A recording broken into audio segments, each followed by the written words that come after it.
I'm gonna move. The fight continues. Beargrand, where are you headed? Okay. So just run into this corner here. And then I'm gonna shoot him. So okay, first round. Shit. One sec. Let me look up what's going on. Is this guy a humanoid? Yes, I mean, he looks like a very tall person in plate mail, but the sort of dim blue light from beneath his helmet give him a sort of otherworldly feel, and he doesn't look out of place here. Okay. But he's still classed as a humanoid, so he'll still get +4 damage to him? Yes. Yes.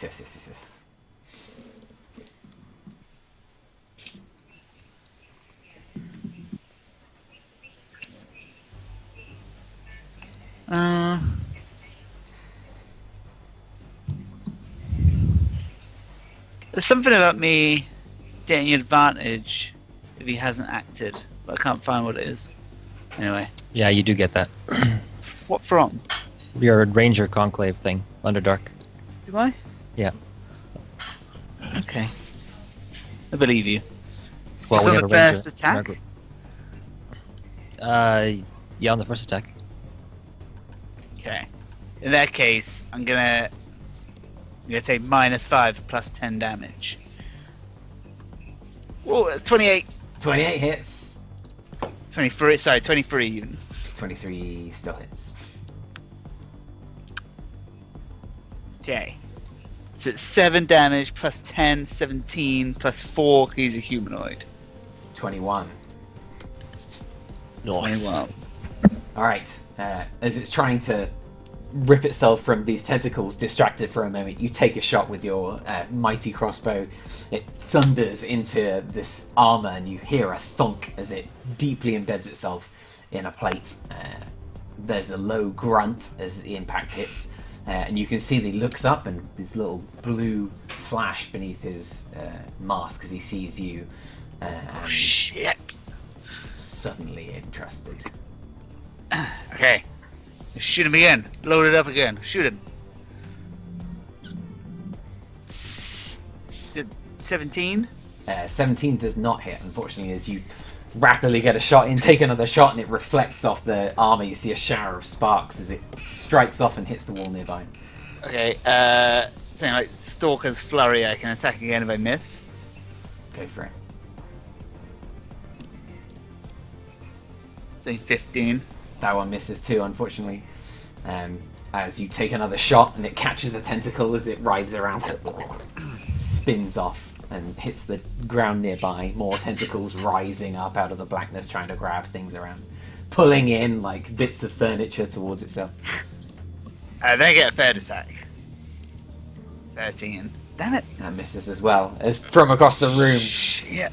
Beargrad just holding a load of bolts in one hand, just bam, bam, thumbing back this crossbow in his arms in 6 seconds, firing 4 rounds, beating Legolas out, I think, and only one of them finding their mark. Okay, I'm done. Mr. Runkle. Ranko. Gonna just.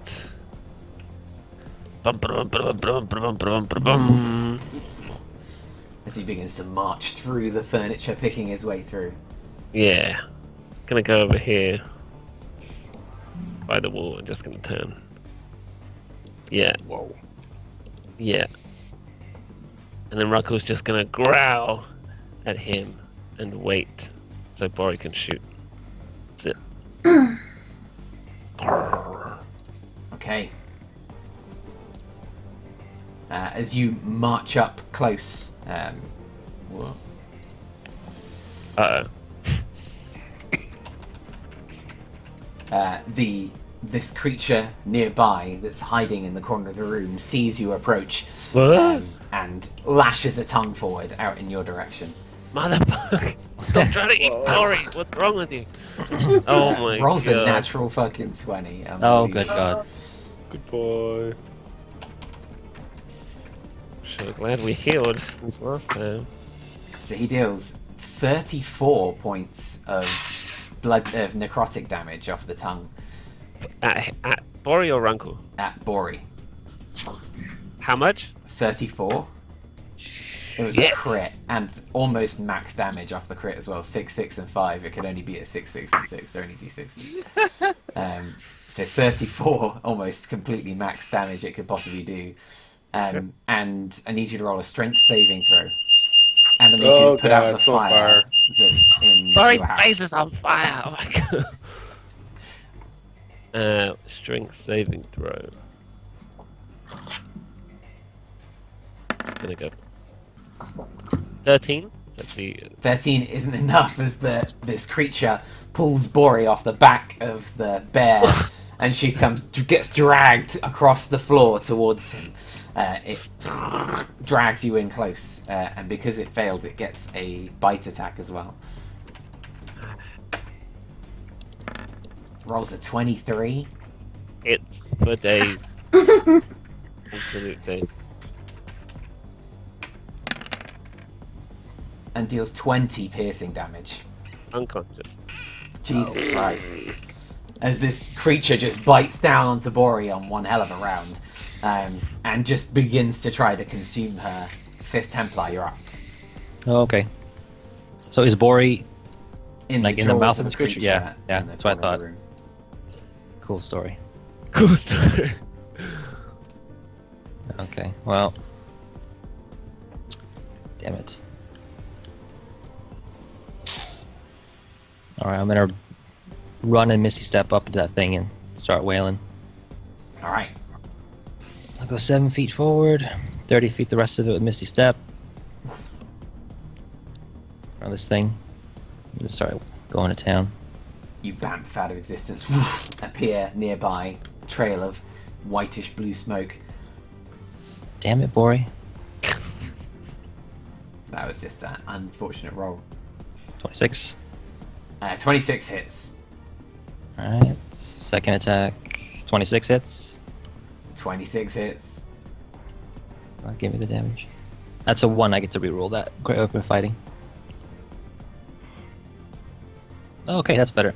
16 on the second one for hit damage. And a third attack, 23. That hits too, Jesus. Flash him up. So 8, 16, and 9. 24. 33. 33 points of damage. Okay. As you run up to it, just smacking great swathes of flesh go just rubbering off this creature.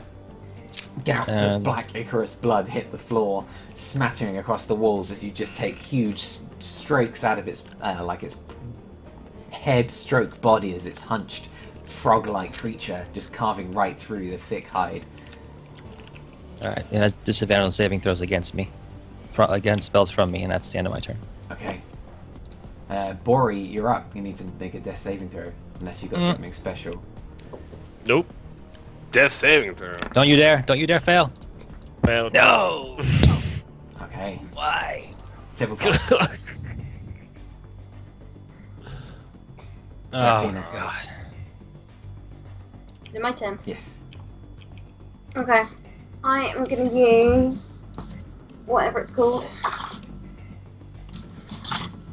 Shadow Step. Okay. Get up behind the creature with all the tentacles. Alright. You nimble forwards and disappear into the shadows.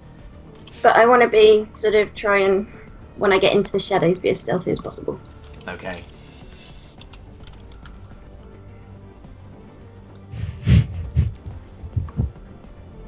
Just taking a look at Evard's black tentacles, I'm not sure whether it should attack friends as well. I'm just kind of I don't know. No.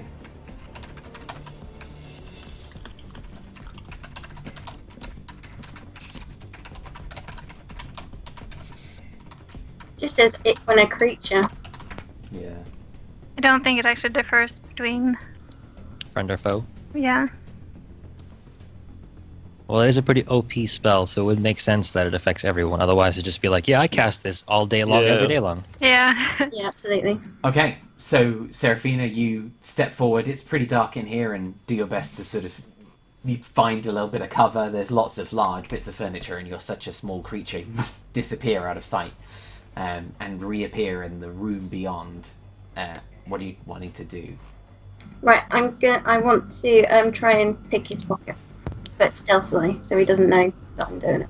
So you're stepping into the tentacle zone. Yeah. Need you to make a dexterity save. Tentacle zone. Natural 20. That's 20. To the tentacle zone. You sort of appear underneath the tentacles, and as they kind of try to wrap around you, you instead kind of grab hold of one and use it as cover, kind of climbing up as it tries to grab the knight. You kind of climb across it, heading towards him. What do you want to do? I want to try and pick his pocket. All right. So I want you to roll me an investigation check, like Theron.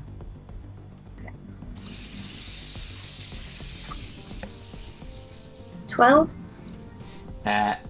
And then a sleight of hand check. 30. So the creature, you reach in and nibble around. The creature has no sense that you're there. Using the cover of these tentacles, it's kind of distracted, trying to keep them off himself and wondering what to do next. You manage to get a pat down of this creature, and you've realised that it's not in many places that you've looked. You've got a hunch about where it might be, but you couldn't find it this round. Okay. Can I try and hide in the tentacles then? Yeah, absolutely. With your nat 20, I'll say that you kind of, and with a 30 sleight of hand, you're sort of in amongst the tentacles behind the creature, and it hasn't noticed you yet. Okay, and it's stuck there for the time being. No, it's not. It's not restrained. Oh, is it not? Nope. Okay. Well, I'm gonna hide anyway and just wait to see what he does. Okay.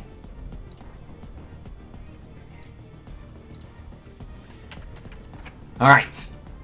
So the creature then is gonna have to make another dex save. Because it's its turn and it's got a problem.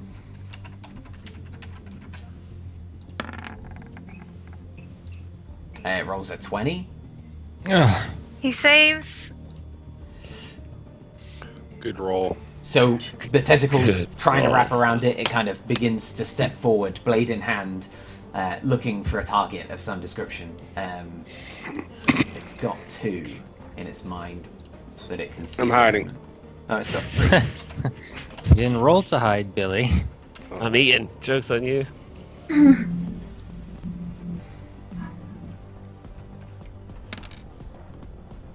Alright. The creature lumbers out, pulls itself free, and begins to step forward.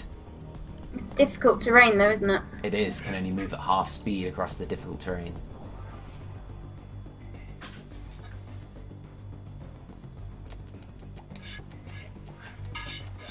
Okay. Searching for a target. Can't get much further. How long does it count? Fucking move 30 feet. So, what, 10 feet at 20 feet movement. And then what? It's only got 10 feet left. Can only really reach. That really freaked me out. It looks delicious. Alright. Sorry. He heads up to the only target it can reach and grabs up its blade with both hands and begins swinging. Oh god.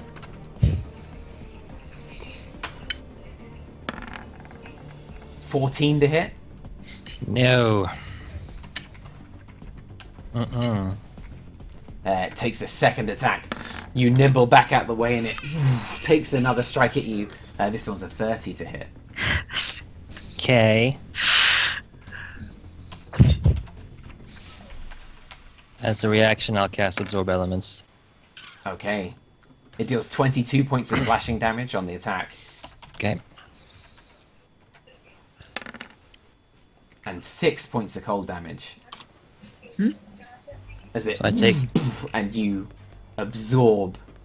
half that. Yes. Okay. and absorbing the damage, you have a kind of icy elemental ability waiting in the chamber.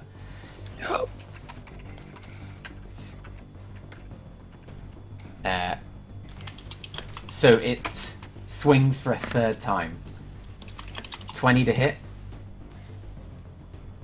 Hits. Okay. Had I known he had 3 attacks, I wouldn't have blown the reaction. He deals 21 points of slashing damage as you see this creature just takes steps up. The furniture starting to get pushed out of the way. The tentacles trying to wrap around it, and it just pulling away, and then just starts swinging at the at this knight ahead of it. Swords clanging in the air, dark energy just flying off it as it strikes, and you manage to take a couple of hits, one in the shoulder on the left side, trying to parry on the right with a roof block. You catch the blade, lessening some of the impact, but it slams into your side on the other side, gashing into your arm. You take a step back and hit some of the furniture behind you, catching your breath. It was a rough round. And the creature is done. Theron, you're up. Seeing, kind of peeking over the bench here and seeing this ass whooping this guy's laying on us, I gotta, I guess, go get in on the action. So, I'm just gonna jump over, and his back's turned to me, so I'm gonna just try to run, like, there, and just try to, like, punch him back of the head. All right. Nimbling over the desk in front of you, running over between the furniture, leap into the air, go for a sort of swing right to the back of the center of the back. No, natural one. Natural one. You strike it, poof, and it just your hand hurts from the impact. This helmet is strong, and there's a sort of a tiny blood smear across the back of the helmet from where you struck it with your hand. Hurts like a motherfucker. Attack again. 14 to hit. 14 misses. I'm going to use my flurry of blows to hit him again. 13 to hit. Jesus. 13 misses as well. That's a natural 1, a natural 5, and a natural 4. Yep. As you swing, bam, bam, you take strikes at it, getting 3 hits in, but none of it seems to penetrate the armor and not 1 iota. Like your usually kind of bullet punches just feels like the whole oppressive environment, and watching Bori get eaten once again. This time it looks like it's trouble. You've struck as hard as you can, and you feel like you've not got much left. You have one more attack now, Billy, since you spent a Kai to do it. Sure. One more attack. 16! 16 misses as well. Oh! Ho ho! That was a natural 7, that roll. Oh. Alright. As you take as many swings as you can, a little exhausted after the effort, and the creature's still standing, and Bori's in dire trouble. Turn's over. Beregrand.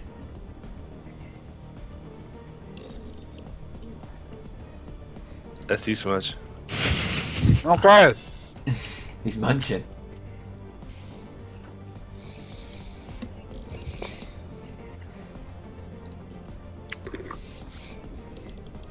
Can I see Bori? Yes. Yeah, she was only about 10 feet away from you when that creature got this insane strike in and caught her just totally by surprise. Mm-hmm.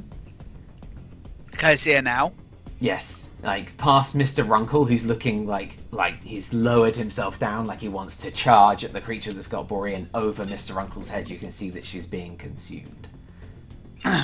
So I can see her in his mouth. Yeah, currently he's bitten down onto her, and he's like pulled her into the air, her little lanky dangling legs. No worries, no worries.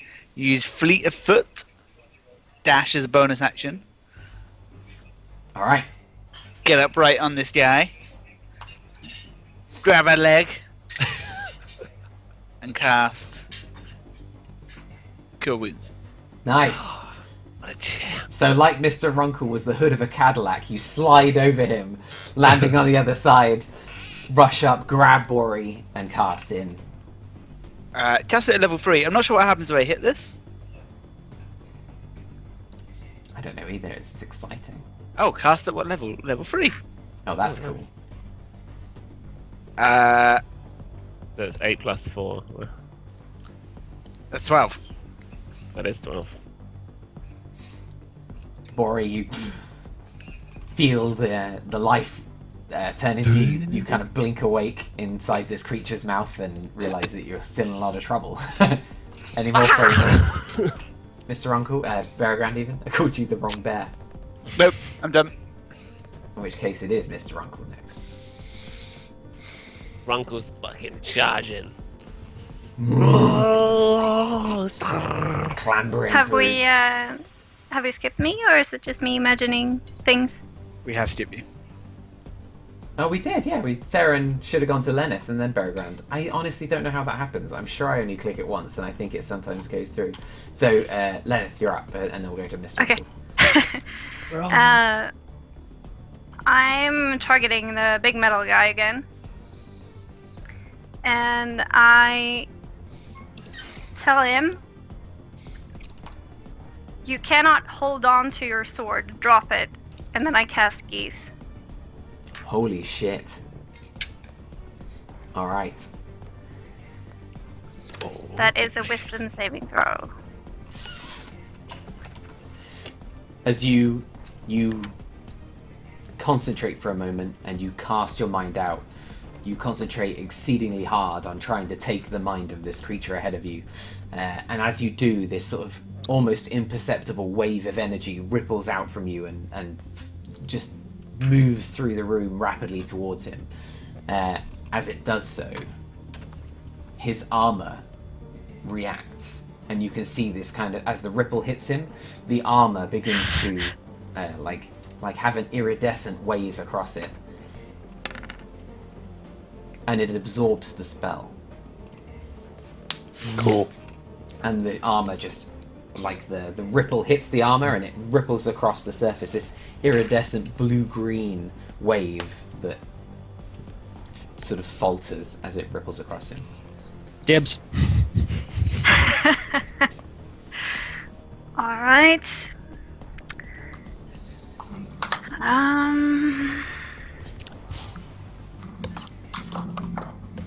Well, I'm gonna use a little bit of movement at least.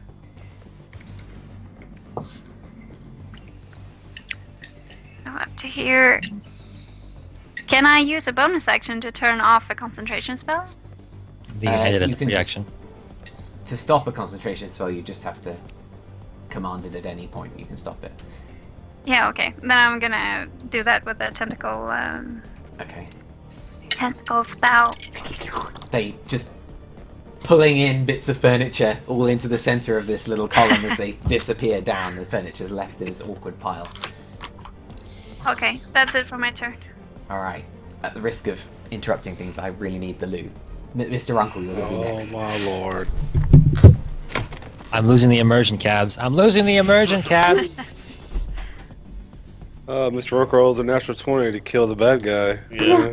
Oh, what a shame. Max damage, 500 slashing. Convenient. Soul crushing damage.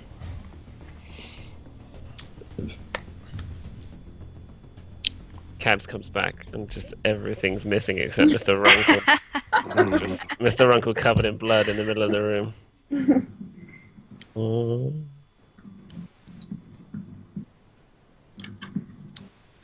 Yeah. If we wipe, hypothetically, if we wipe, is everyone down with making level 5 characters? Sure. Sure. Sure. Sure. Cool. It doesn't look too good right now. We're not gonna wipe. No, I don't think we're gonna wipe either. But Have we damaged this guy yet? No, just checking. Nope. Well, maybe a little bit. Mm-hmm. Didn't you take a chunk out of him, Mm-hmm. Matthew? no. Mm-hmm. Didn't Matt you do or like Matthew? 20? Matthew. No, I didn't. I got him for Oh, that was the other one. Never mind. the what? 17? 21 Right. even? Right, when you did the advantage on the attack and then took 5 away. Yeah. Yeah, I rolled It's six. advantage on all my attacks actually, but I'm fucked up. All right, Mr. Uncle, what you got? Runkle just charging this beast. Just pounces over everyone's head and just jumps him. What's Runkle Fight. doing? Fight first. He's doing his multi-attack. Fight is going to be by 14. 14, I think this is. Let me just move. Yeah, 15 you need. Yes. Claws at him as well. Terrible. Oh my god! He's panicked. He's emotional. Is it just claws at the creature who still has you in its jaws at the moment? Yeah, that's it. Alright.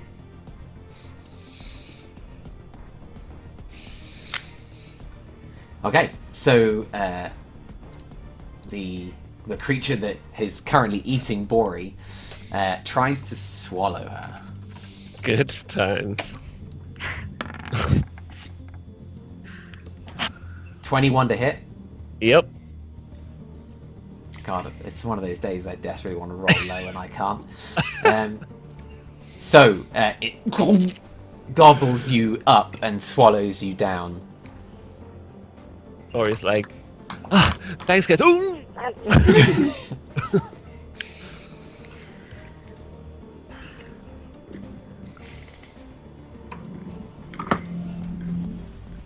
Okay. Do I take damage or am I just ingested?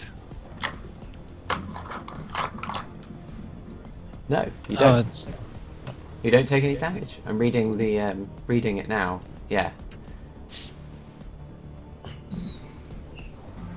Yeah, swallowed and the grapple ends. So you are now inside the creature and you're going to start taking, like, basically the way it's described is like you got bitten down, you took the damage from the teeth piercing you, and then it kind of grabs you with its tongue and just pulls you inside it, and you get swallowed into this very large frog-like creature, and you end up in the stomach of it and right now you're sort of being pulled in and there's acid all over the place, but it's going to take time before that does any damage, but it looks like it's pretty vicious as you head down in there. Yeah, you don't take any damage this turn though, and the creature can't attack anybody else this turn, in which case 5th Templar, you're up. Nice.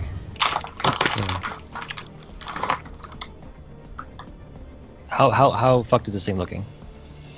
Not. It's looking pretty okay. It's like the last several swings you took have taken big, very clean gouges out of its head, or like its body head. But yeah, it's looking okay. Okay.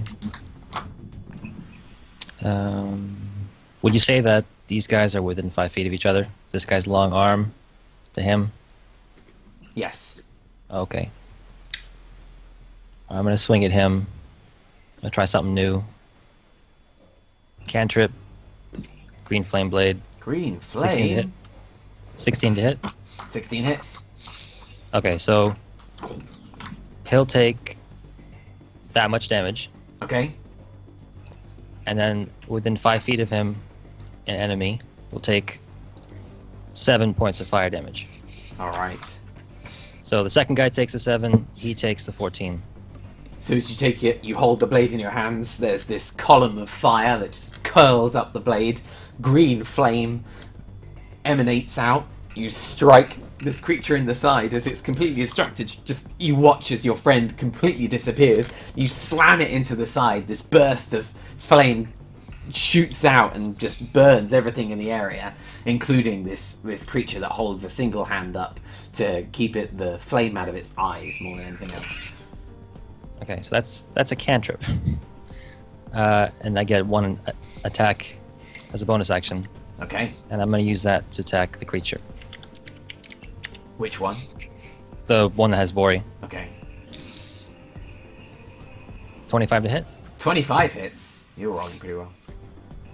You take 16 points of slashing damage plus 1d6. 3. So 19 in total on the second one. Having slammed into the side of the creature, the green flame extinguished, you plunge back and pull you pull back and plunge into the center of the creature, gouging another swathe out of its gut. black blood begins to coat the ground, and as you pull out, you can see black blood coats your blade as well. The creature now has this sort of muffled, angry, gargling noise as it continues to sort of swallow down your friend. All right, and it's still standing. It is. Okay. Well, I'm gonna end my turn. I'll just turn to face this guy. End my turn. All right. Bori, you're up. Okay. You're sort of inside this creature. Its sort of muscular body sort of pressing in on you on all sides. Good. Yep. Good.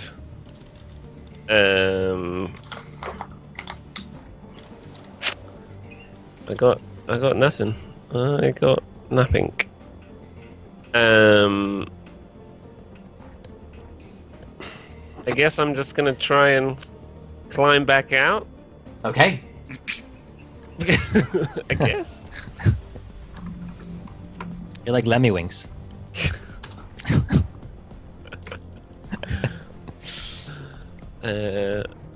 Yeah. What do I need to roll, please, to get out? So if you're going to try to climb your way back out, Yeah. okay, roll me a strength check. That'll be athletics. As you try to you try to hold yourself where you are and pull yourself back out. It's difficult, definitely. You need a 20 or like- more, I think. I've got my arms like round the tongue like this, and I'm trying to just shimmy back up. Like a rope. Yeah. That's alright. 14?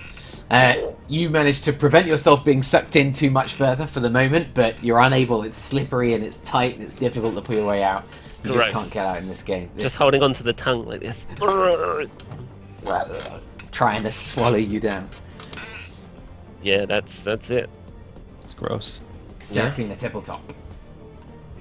Okay. I'm going to run over to the thing swallowing Bori. And I'm going to use my dagger. But I'm Okay. going to do the green flame blade as well, but I've got to do it separately, so I can't get it all in one go.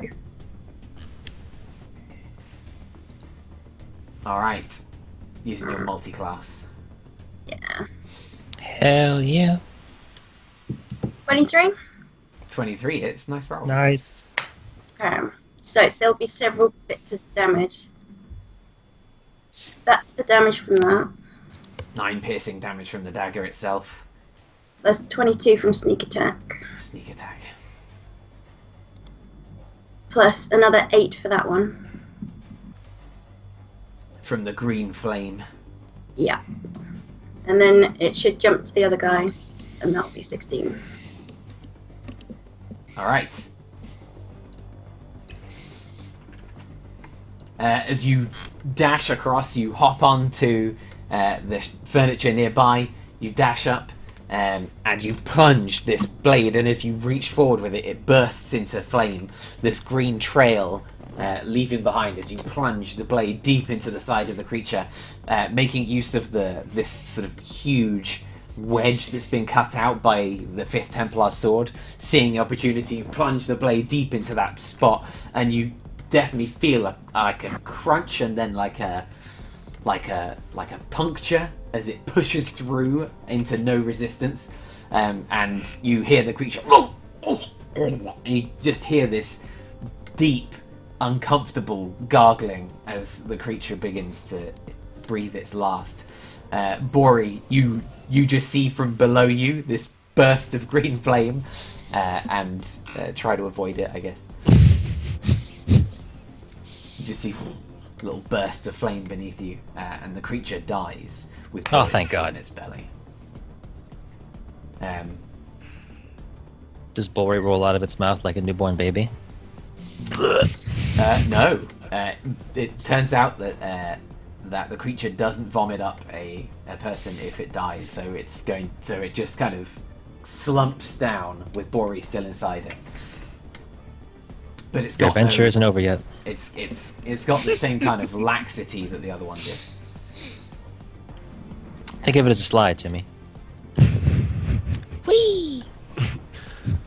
It's It's more slide just out, like grab the gun. a huge pile of like rotten meat on top of me. All right.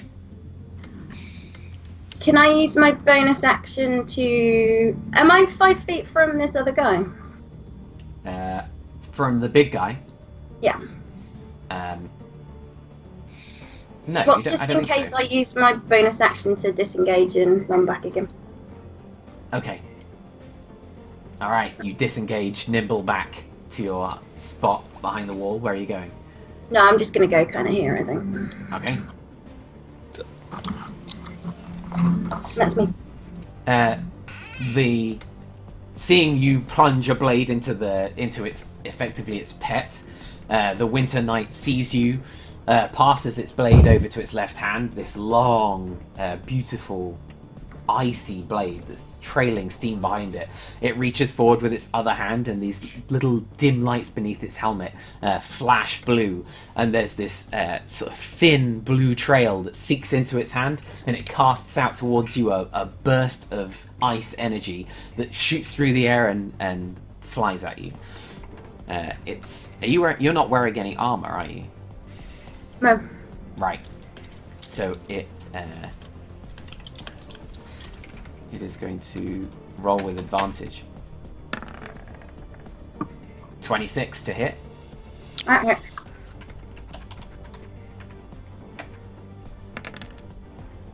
You take 12 points of cold damage as this sort of thin bolt of ice strikes you and just sort of hits you. Steam bursts out to both sides, and you take a step backwards as you can feel the cold across your chest.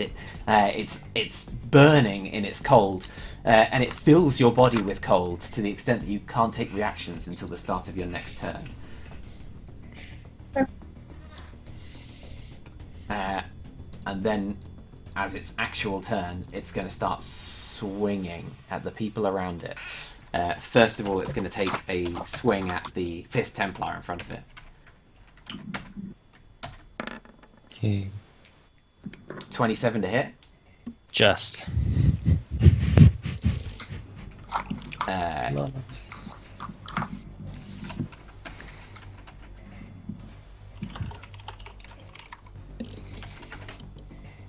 So it strikes with 23 points of slashing damage Okay. and 4 points of cold damage. Okay. As it takes a strike in. As it swings back for its second attack, you can see that its eyes are widening in this sort of manic blue trail that begins to flare out of the side of its helmet. And this time, as it swings, you can see that the sword bursts into this cold energy. It glows a kind of bright blue as he swings in hard from the right-hand side. 24 to hit. Oh, I get all 3 of them, do I? Yeah, I hit.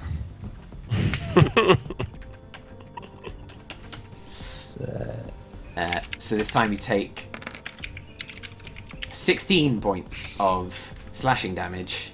Unconscious. Oh god, Alright. it's happening.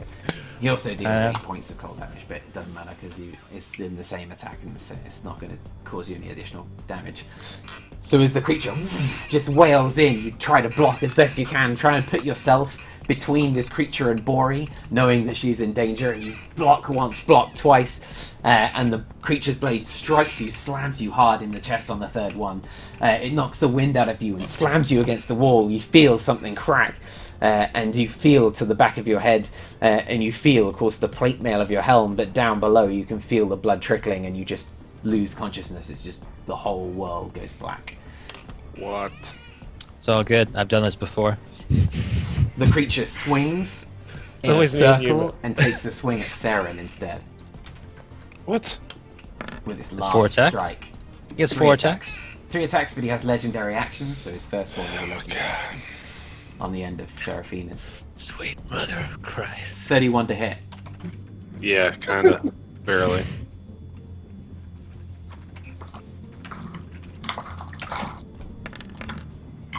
.21 points of slashing Okay. damage Sure.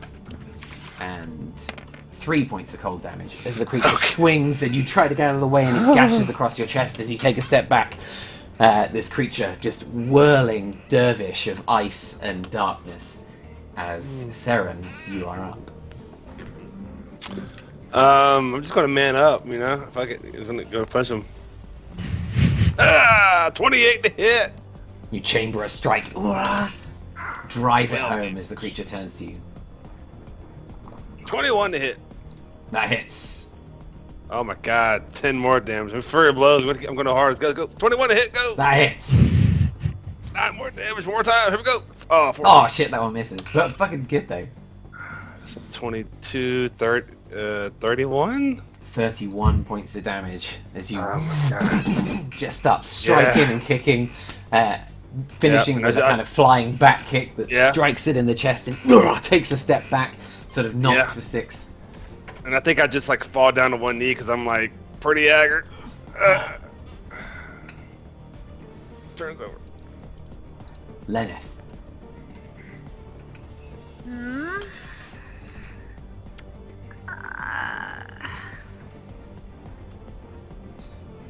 Shit. I'm just gonna cast a firebolt at this guy Okay. from here. Let's see, that's 17 to hit. That just misses. Yeah, I As the figured. strike- You see a little bead of energy on fire soar through the air, and it lights the room up for a moment, and you can see it reflected in this shimmer armor as it just flies and strikes the wall behind. A little puff of black, flecks of black flake off of the wall. Yeah, I don't have anything else. That's it for my turn. Beregrand. Okay, where's Bori at? Bori is currently sort of, you can just see one of her feet sticking out of the mouth of this creature as she's trying to climb her way out. It's Okay. dead though, the creature's dead. Yeah, no worries. One hand, open up its mouth. Other hand, drag her out. Okay. Yeah.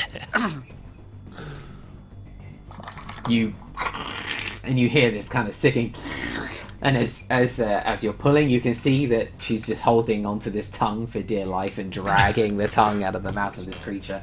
It's long, and you're covered in you're not covered in blood, Bori. You're mostly just covered in slime. Again, I was already covered. It's a good like day. a second coating now. I'll heal again. Okay.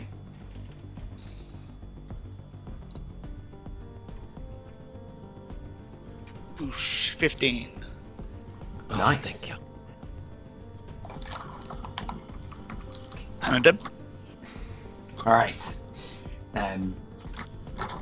Mr. Runkle is next as you guys watch the couple of kind of dents in the creature's armor that Theron's fist left. Like you can see a little knuckle-shaped dent as he struck the armor.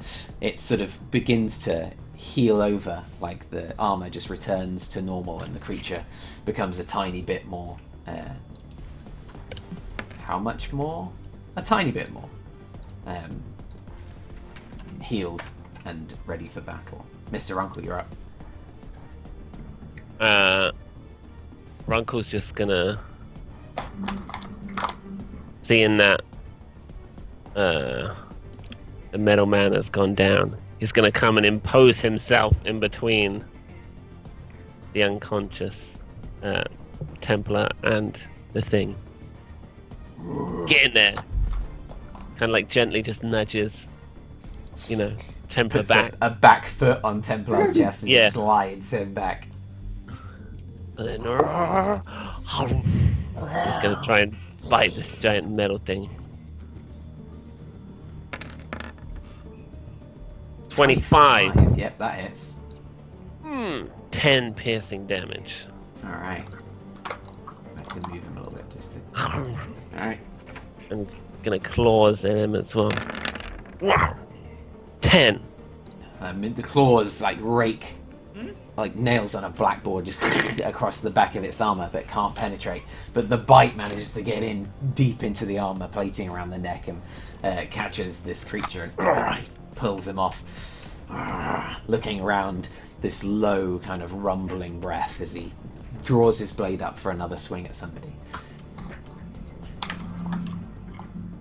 Any more, Mr. Runkle? No. 5th Templar, you're up. Right. Death saving throw. Oh! It hurts. It's all good. It's all good. As a small pool of blood begins to encircle your head like It's all an good. evil halo beneath you, Bori is up. Okay. Bori, covered in goo. I'm gonna go over to Templar and lean down and cast Cure Wounds. Oh, bam! Oh wow, that didn't work. I wake up and have a seizure. That's the one. Oh my god, repeating talk. That definitely doesn't work. Yeah. Let me read it. So is it 1d8 plus your spellcasting ability modifier? Which is what? Probably intelligence for you. Yeah. So +4. D8 plus 4. Roll. Boom. Oh, go. Ooh. 12. Wow. Oh, bam. I gasp at wake, coughing up blood.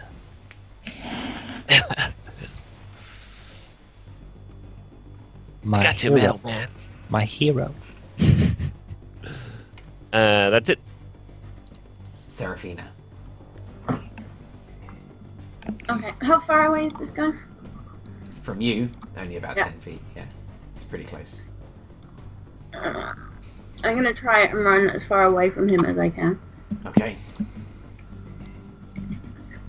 But I'm then gonna take a shot at him. Okay, as you run to the side, kind of strafing fire.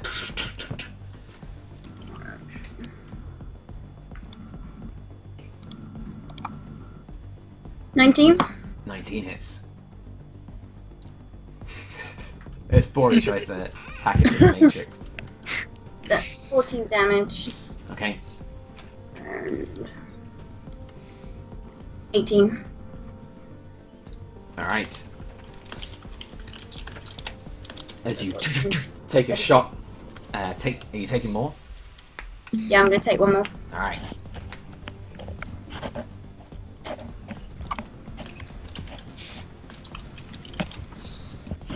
25. Yeah, 25 hits too. And that's 24. Another 24 points of damage. Alright. As you running past, draw both of your hand crossbows, take 2 shots, strike him in the left side. You can see that they punctured the armor, but it's difficult to get through. He's definitely taking damage from it, though, as these trails of dark energy begin to waft off from the injuries that he's sort of been injured with. Language. That's me. Alright. So, this large creature, you can see he's kind of rasping, he's taken a couple of hits.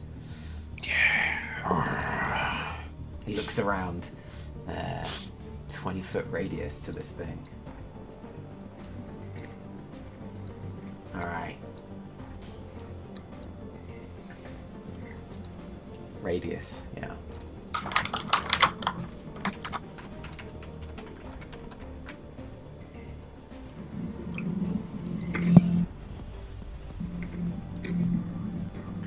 Oh, Oh, He concentrates for a moment and oh, sort cool. of draws his blade Shit. close to him. The blade begins to sort of give off this low, cold, blue energy as it radiates in the air, and you can see it reflects off the armor on the front.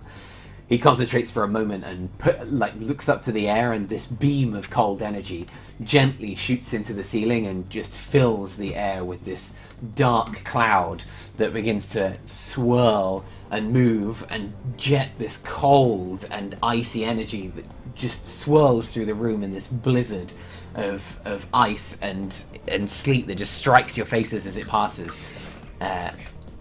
I need everyone to roll a dex saving throw.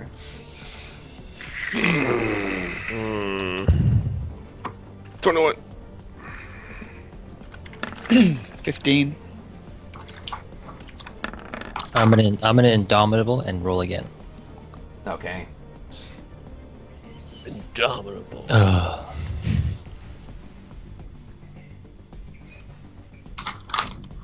Ooh. Ooh. Wait. Hold on. I might have advantage. Oh fuck, it is. Totally is.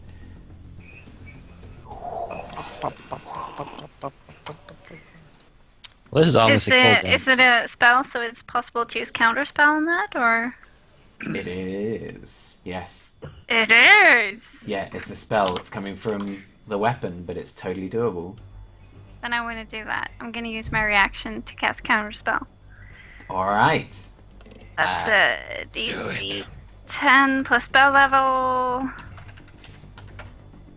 And I have a +4 to that, since I have the abjuration. Thingamabob. School.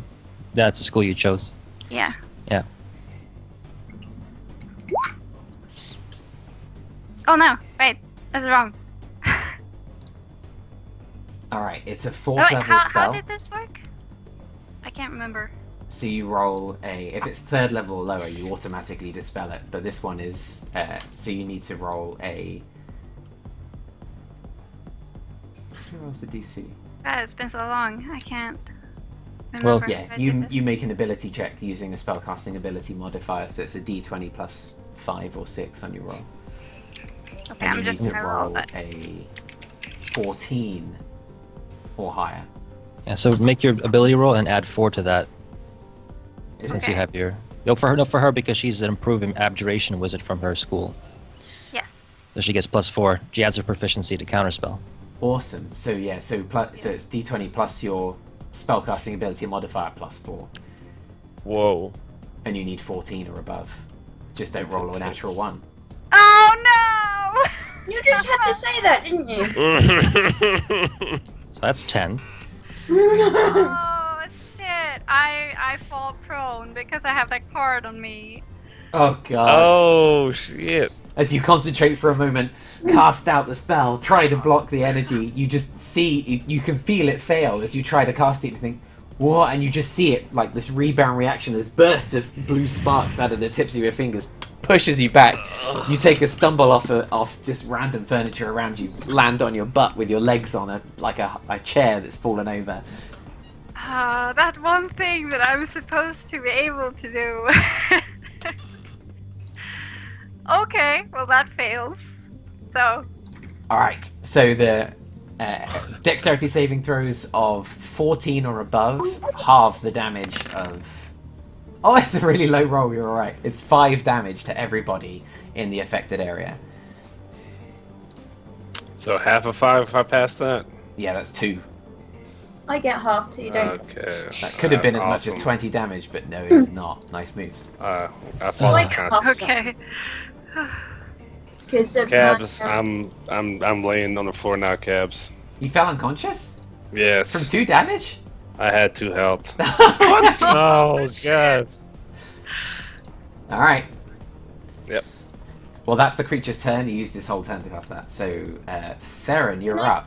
Oh, sorry. Can I Go use evasion on that? on. You can do, yes. Because it's a dexterity saving Yeah. throw to take half damage, so I can... Right, cool. You can do, and you take no damage, but it's only 2 points. No, no, isn't it? I failed, so I'd still take half. Right, so you only take 2 instead of 5. Yeah. Theron, roll me a death saving throw. Ha! Nice. Nice roll. Nice. So 1 success for Theron as he, just from the blast of cold energy around, just... You can see he takes a knee and just collapses to the ground beneath it. And Lenneth Vermilion, you are up. Hmm.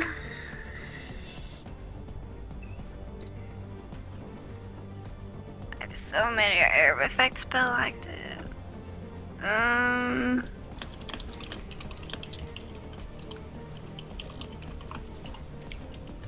Yeah, I'm gonna do the firebolt one more time Okay. at this guy.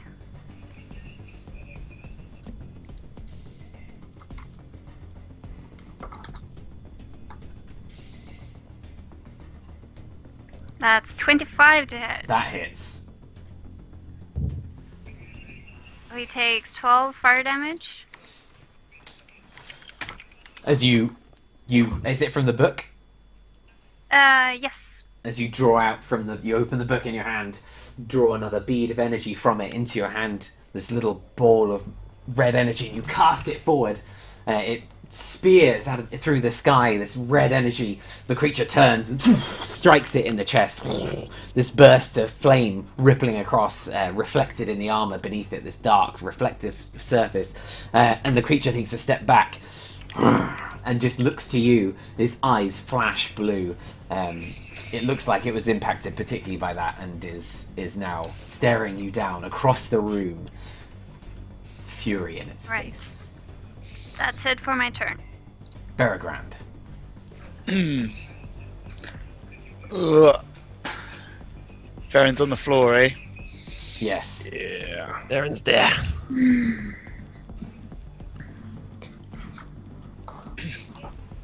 Is this icy stuff still here, or is No, it disappeared? Yeah, it dissipates after that attack.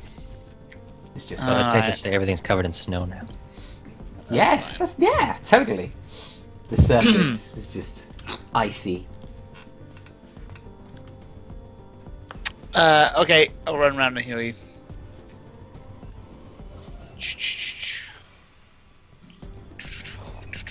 Berogrand, paramedic duty, sprints around. Reach down to him and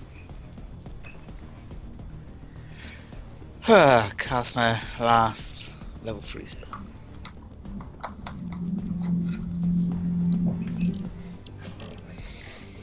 Hmm. 11 hit points healed. Yes. Am I melee from this guy now? I think you could probably do it in such a way as to not be, because you weren't when you were dealing with Bori. You could go all the way around. You've got the movement to avoid being in melee with him, yeah. Sweet. That's it. It's 5, another 10, 15. Okay, fine. I'm done. Okay. Mr. Runkle is next. Bronco. Okay, I'm gonna grab Bori and scoop her up onto the back. Okay. Is that an action to do that, or? No. No, Bori Yeah. and this guy are like one unit. Yeah. You just nudge her up as you move through. And then just gonna wail on the guy, I guess. Okay. Bite is 24 to hit, That hits. 12 points of piercing damage, and 20 for the claws, That hits too. 13 points of slashing damage. Oh my god. As Mr. Runkle grabs onto the creature's arm, the plate mail in its jaws, you can hear this sort of crunch as the teeth pierce the armor. And then as he does, he pulls him in and just starts crawling up his shoulder. And he's like, "Roar!" Just crying out in this dark, resonant tone. Yeah, looked like that did some damage. Any more That's for it. any more? Nope. Fifth Templar. Right, I'm gonna cast Scorching Ray, and I'm gonna aim all 3 beams at him. As you wake up onto your Nat knees, 20. just So reach the out. first beam does 15 points of fire damage. Nice. The second beam, another nat 20, Oh my god. Oh my god. Whoa. does 12 points of fire damage. And the third beam, Come on. 22 to hit, That hits still. is 6 points of fire damage. The 12, 6, 18, 15, Wait, 33 points of fire damage. right. Holy shit, 33 points of fire damage? Yes. Oh my god.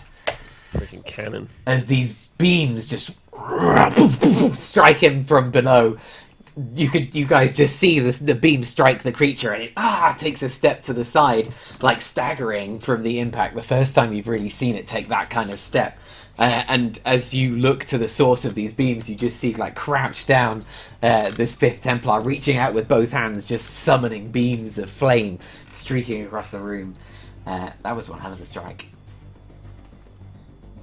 And I just stand up and fucking shout this guy out to oblivion and end my turn. Come and get you, you bastard! And that's it for me. It screams out, and you don't see, you just hear it almost in your minds, but it's not in your minds, it's just reverberating in the room. More black flecks just shoot off the walls, and the whole room begins to come alive with energy as things begin to rumble as he roars. And he grabs up his sword using a legendary action and takes a strike at the 5th Templar. So you're saying the taunt succeeded? It did. It did. Alright. He rolls 22 to hit. So if I have an AC of 22, that still hits, right? Just. Yep. Okay, hits.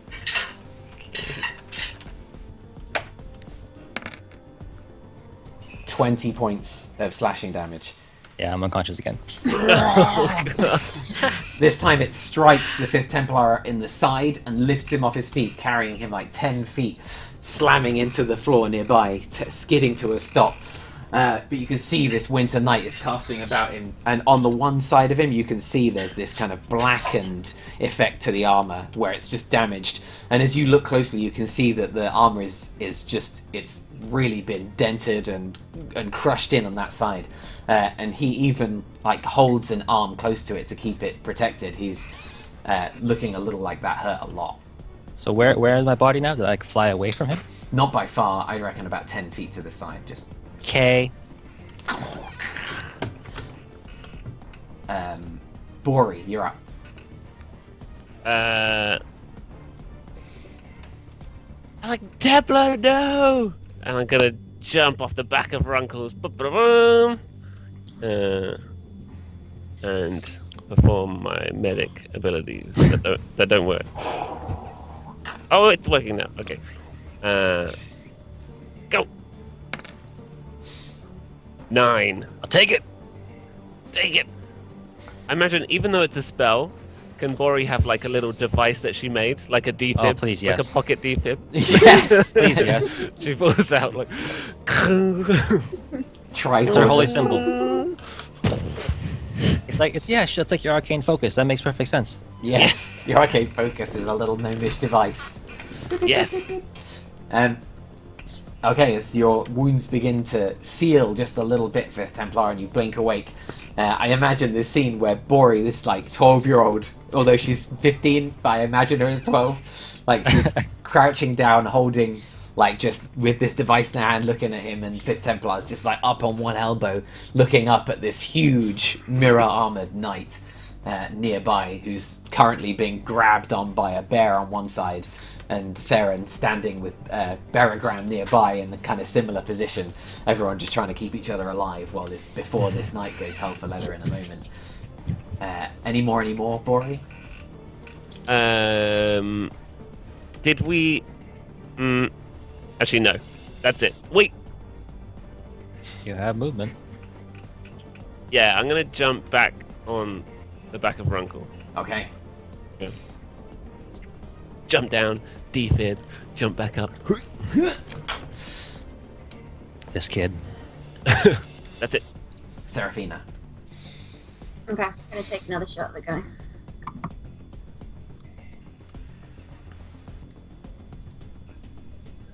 $14? That hits. No, it doesn't. Right? No, it doesn't. What am I thinking? No, it doesn't. I'm so used to saying that hits when you shoot things. Okay. Do one more. 26? That one hits. As you take the first shot, ricochets off the armor and shatters the crossbow bolt. Fire with the other one, then it finds its mark. That's 18 points of damage. Alright. plus another 17. Okay. That's 35 in total. Alright.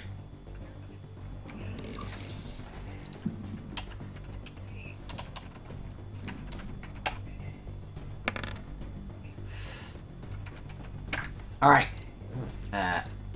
This creature, the Winter Knight, steps forth. Trying to stay alive and trying to kill everyone that it sees. Nothing left in that. Nothing left in that. Nothing left in that. Alright. He steps forward, blade in hand. I think he's going to wrench free of the bear and do what he was driven to do, which is to strike down this wizard who struck him. Opportunity attacks, right? Bye bye. Yeah, anybody who's in range. I think. Yeah. Theron, you haven't had a turn since he got you up, so you're prone. Right? No. So Yes, that's correct. you can make an attack, but you'll be at disadvantage. The big bear can make an attack as well. Rocco. Okay. 22. Ah, that fucking hits. Well done. 9 damage. As you kind of hit him in the calf, and he takes a Nice. step. Holy shit! Nice roll. And run away from Runkle. Just screaming forward as he goes.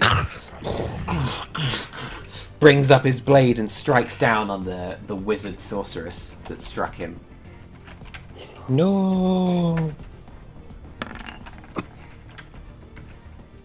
16 to hit. Misses. 15 to hit. Misses. 22 to hit. It hits.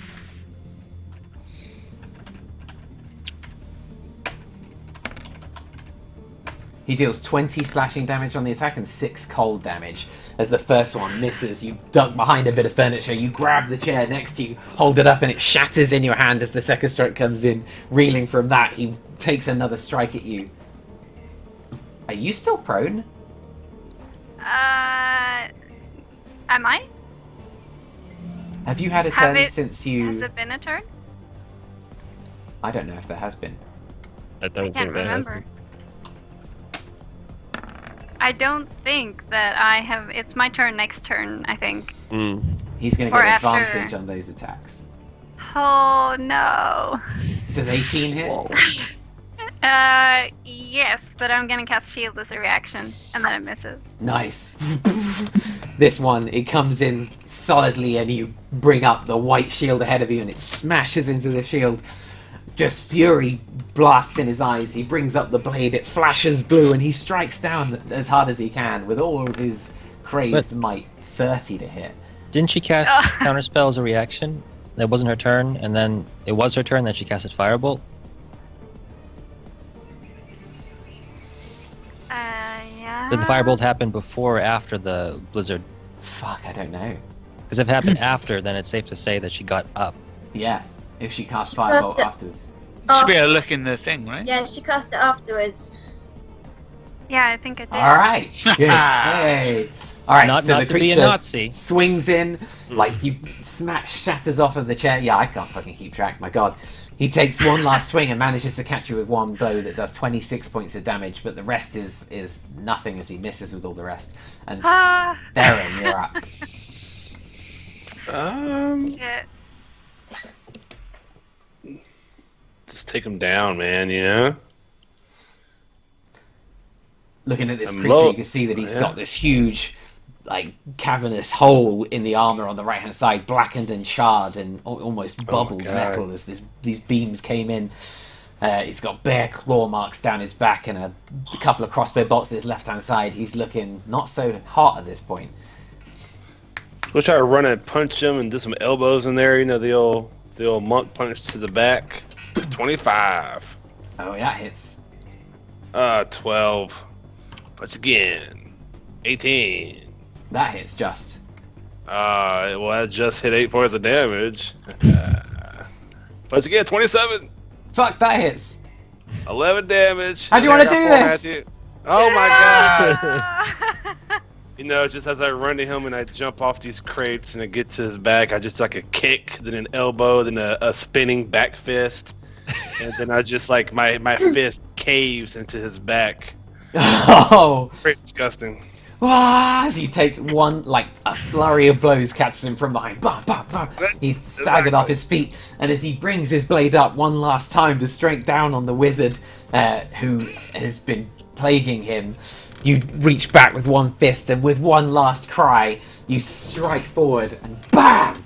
The impact like shakes loose the furniture of the room. Things fall around, and then there's this sort of sudden silence as people look over and see that your fist is a good foot deep into the armor, this cavernous pit where your fist is, and you pull it back, and this cave is left behind as the creature like howls into the air, and this blue and black mist just dissipates into the sky. The sword clatters to the ground, and this empty armor just clatters to the ground beneath him. Are we out of initiative then? You are. Cool, I get up. Oh god. Run over to Iffy to check on it. And I give her a big hug as she walks up to me. Aww. Oh, the music, Are you yes! Yeah. Are you alright, Iffy? I've been better. This is definitely not as bad as Cormir, though. Oh, come on. Boy, are you okay? Oh, why how- do things keep eating me? Should get you some spiked armor, Bori. Okay. Whoever eats you pays the price. I'm gonna run over and check the pocket I think it might be in. You push the armor aside, and you see this little chest sitting on the floor. I'm gonna check it, but Teeny tiny traps, you never teeny know. tiny little trap. Looking over it, you don't get the sense that it's particularly trapped. Okay, I'm gonna open it. Alright, you slide the cold key in and open it up, and inside is a small little amulet that you're used to seeing. Woohoo! I'm gonna limp over to that armor and put it in my bag. Alright, Put the armor to your back. you limp over to it, pick it up, and as you pick it up, you can see that the armor is gradually repairing itself. Is it still shiny? Yeah. Alright, I'm gonna turn away from the group and kind of look into the shine. Just nod, put it in a bag, take it with me. As you look into it, you can see like this dark reflection of your own face smiling back at you. Like you can I see the injuries beneath the face mask. Just soaked in fucking blood. Yeah. Can I check him for anything else? Yeah. As you look over his sort of remains, the only other thing that's left is the blade that he was carrying. Is it a greatsword? Yeah, it's actually a versatile weapon, can be two-handed or one-handed. But for the purpose of sizing, it's a greatsword. It's a big sword, yeah. Okay, I'll cast Identify on it. I Okay. guess. Without picking it up, just lay a hand on the blade. Since I see Seraphina like looking over it, I'll be like, "Wait, let me see if I can help." All right. You get the sense that the blade is named Ledmec, and it's a blade with 6 charges and can cast a number of cold-related spells. I'll send to you. All right. I guess I'll just find some like cloth or like, okay, I'll say I'll find a bunch of like loose cloth, I guess, in the room and just kind of gather the armor up and the sword, put it into a bundle, and just carry that all together, like in a package. Okay. Do you want to put it in the bag of holding? I might want to use it. Wouldn't that be super heavy? I'm also a big guy. Can I get away with the cabs? Can I just sheath my long sword, carry this shit 2 arms? Yeah, I mean, the armor is relatively heavy, but it's possible to carry just a couple of, like, it's only a sword and a single set of playmail. Oh, wait, I'll do you one better. Is there a scabbard with this thing, or is it just a sword? Yeah, there is a scabbard with it. It's like a claymore almost. Okay. I'll put the scabbard on and put the weapon away, Okay. and then just carry the armor. Okay. I mean, yeah. I chose that talent in World of Warcraft for dual-wielding two-handed weapons. I didn't even know that was a thing. Nope, there's no World of Warcraft players here anymore, so it doesn't help. Final Fantasy for the win. Yeah. You took this from a book, didn't you? What, this fight? Oh, this creature and this weapon. I don't know That I what may you're or- talking about. That I may or may not have read in high school. All right. Winter Soldier. Yeah. Was it Marvel Avengers? Bucky. Bucky.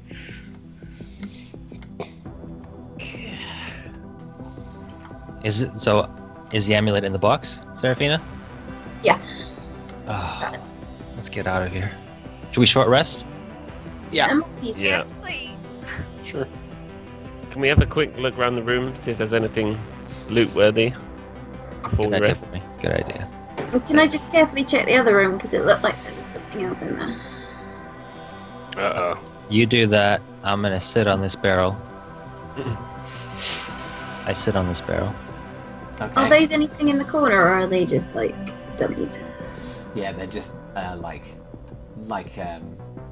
actually, yeah, no, I don't know why they're there. They are basically mannequins just up against the Cool. wall. Can I have a quick look around that room then?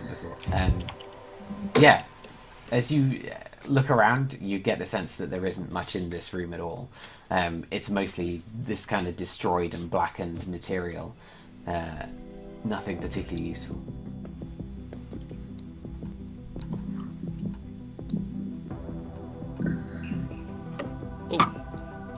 Whoop.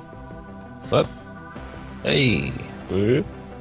Peregrine just sucks in. Oh yeah, hit dice. heals. Good idea. Is it possible to roll all of them at once instead of doing just one and one? Don't know. Seems really inconvenient. I think it probably is. Oh yeah, thanks, Billy. I'm still mine.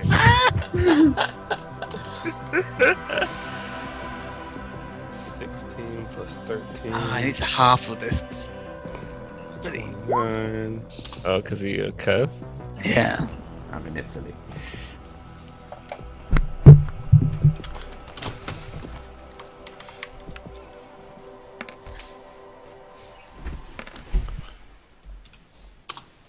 Is Billy done rolling hit dice? Nope.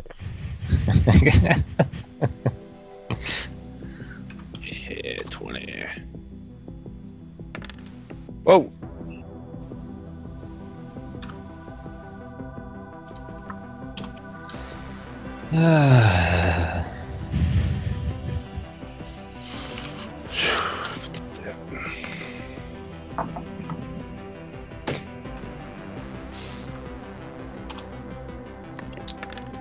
Just spend every single one. Yeah. Same. How many have I done? Really? Oh, my key points are back. Haha. I'm gonna second wind and get it back instantly because it's a short rest. Smart.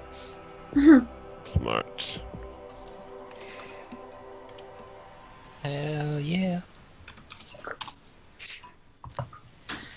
Neat. Very neat. Pee time. McDonald's time? What? No, gross. I'm starving, man. I need to go get some food, but I don't want to leave you guys. No, you don't get to fucking leave, Billy. Oh my You gotta god. play D&D for Whoa. Christ's sake. I could play D&D on my cell phone. No, I'm sure, and then die in a car accident. No thanks. See it on your tombstone. I need some Died doing what he loved. Playing D&D. eating McDonald's.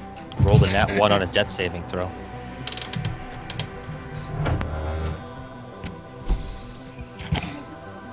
Huh? No, I think Oh my god.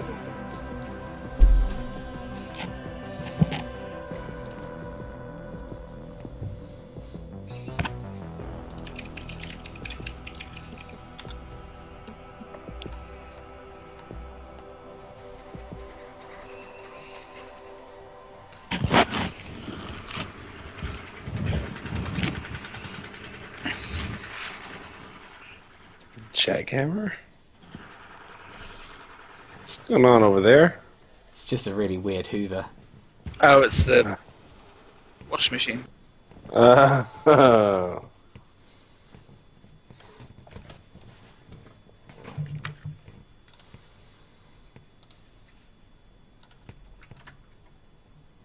I'd like to repair Mr. Runkle as well. All right. I don't know how it works because he doesn't have hit dice. Can you use your hit dice, like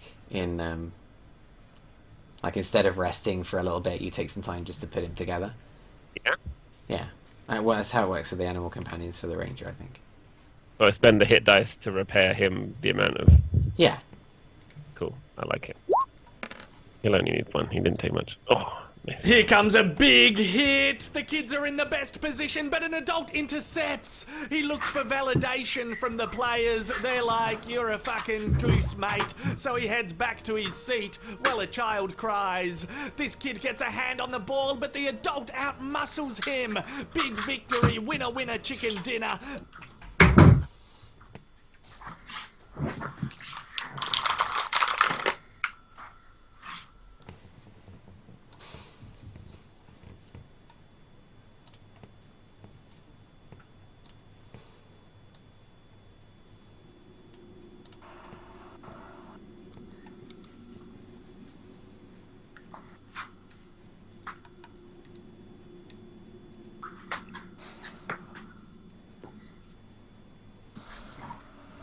Can I just examine the amulet just to make sure it looks like the one that we're after? Yeah. Yeah, I mean, it absolutely does. Yeah, it's the little fist that you've come to expect. Yeah, you instantly recognize it when you see it.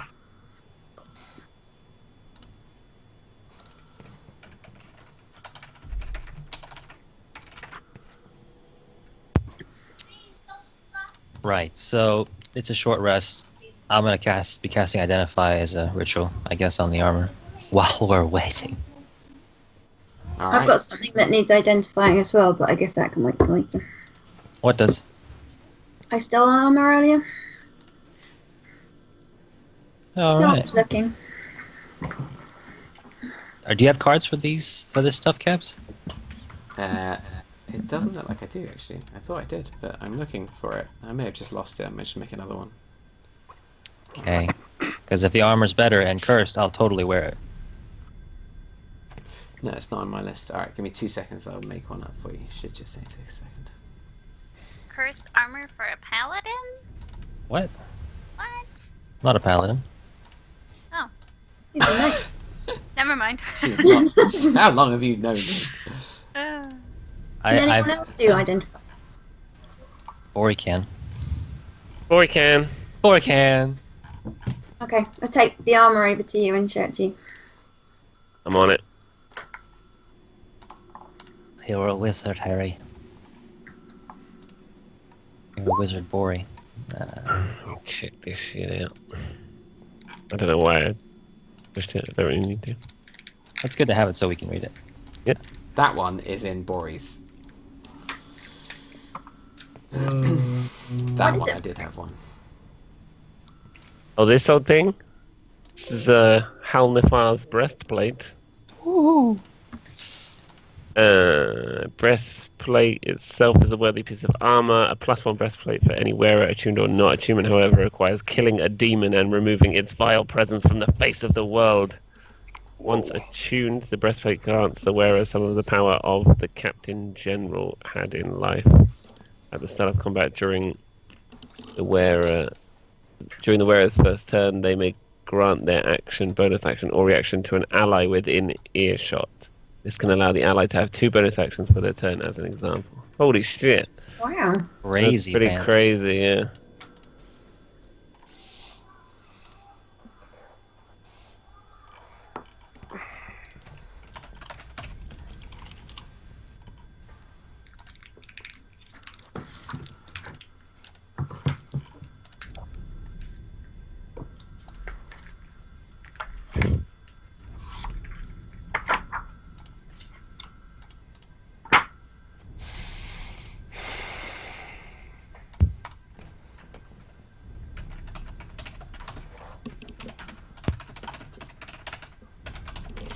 Let's go over to pizza. Good idea, man. Let's go Good to on you. Didn't want to, but just can't get another choice.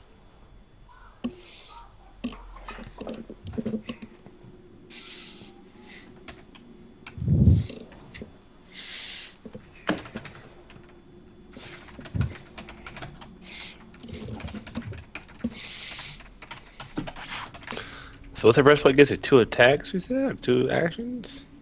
No, you can like grant someone else. You can give someone else like your action or bonus action for a round.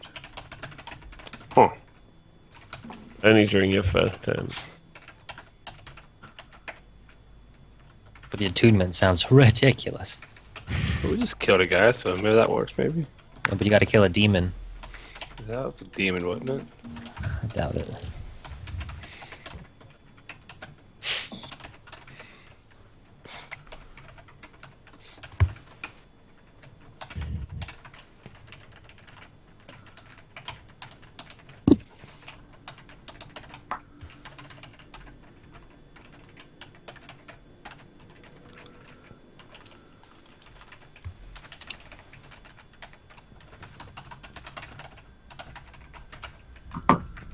Tap with the darkness.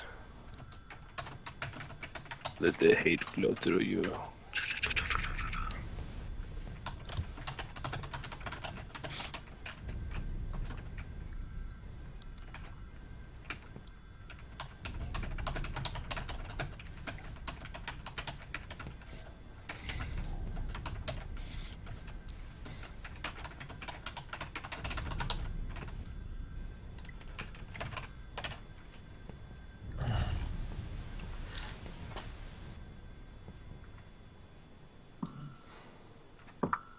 What was the name of the armor that you got, Cass?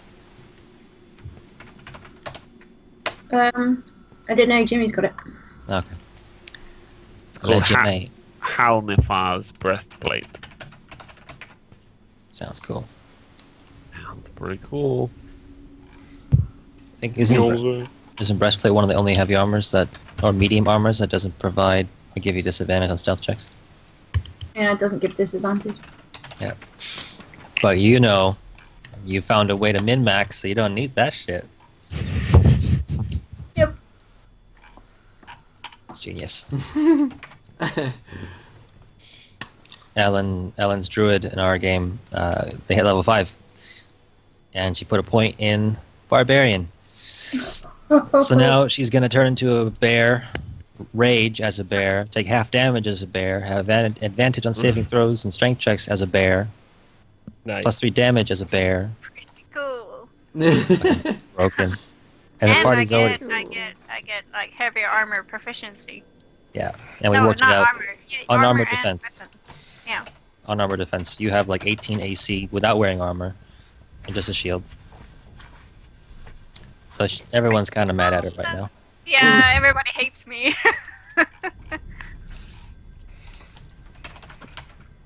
No, I think it's just you and Ula that's gonna multi-class. He's gonna put a point into Bard.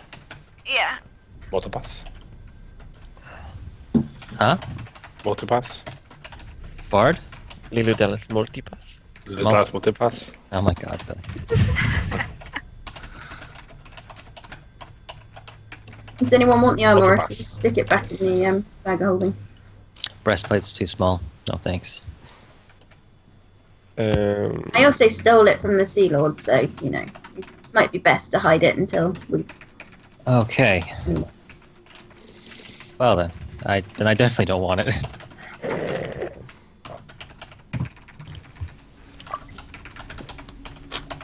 What's the AC of it? Is it better than I scale think it's mail? 14 plus Dex maximum of 2. Yeah. Oh yeah, I'll take it over the scale mail. I've got scale mail. So Bori's gonna run around with like a breastplate. Hell yeah! Damn, it's getting hardcore. Now you just gotta kill a demon as well. It was So you- +1 as well, right? So you have disadvantage on stealth checks now, Bori? What the fuck? What kind of sneaky kid are you? Yeah. I ain't sneaky. So is Bori like wearing this armor over her clothes, or is she wearing like regular girl clothes over that? She's just like woven some scale mail into a pair of dungarees.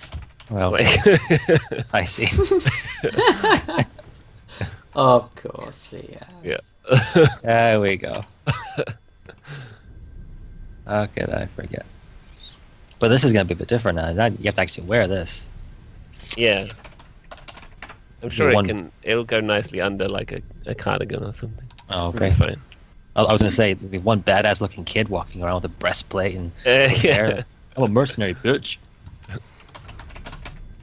Nearly there. Give me 2 seconds. I'm just making these up for you. Bobby cabs. So who cast the in identify? Was it you? I casted it on the sword and the Who cast it on the Arm. armor? yes. I cast it on the breastplate. All right. But not the plate mail. I did on the plate mail. You did on plate Okay. mail. What? So Yeah, there's a sword and there's a suit of armor that there's the breastplate that Cow stole, and there's the plate mail from the guy who collapsed on the ground. I have those two. Okay. Kaz has the breastplate. Although, yeah, Jim has it now. Well, Jimmy has it now. Yeah, that's right. Yeah. This is fine. It's fine. That's okay. And I've put it in your diary.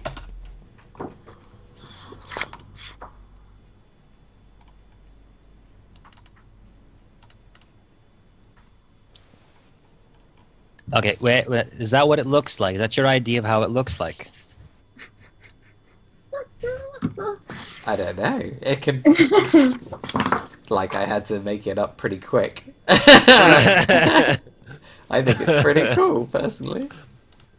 No, I think it's supposed to be more dark, deep blue and reflective. Like it's got a real mirror sheen to it, and a bit more kind of typical rather than evil looking. Okay, and I casted Identify. Did I learn anything about it being cursed? No. Because that does reveal cursed, right? Yeah. Okay, I put this armor on. All right. It takes you like 15 minutes to just kind of pull That's yourself not into neat. this armor, and each piece like shrinks to fit your form as you put it on. You got it on. You are wearing Midnight. Okay. Seraphina, can I put my old armor in the bag of holding? Yep. Thank you. I take the tabard off the armor of the Neverwinter Nights, the Templar tabard that I wore over it, and I put that over the Midnight armor just so that's... Okay. This is same shit, different uniform. And then I put the rest of the plate mail in the bag of holding. All right.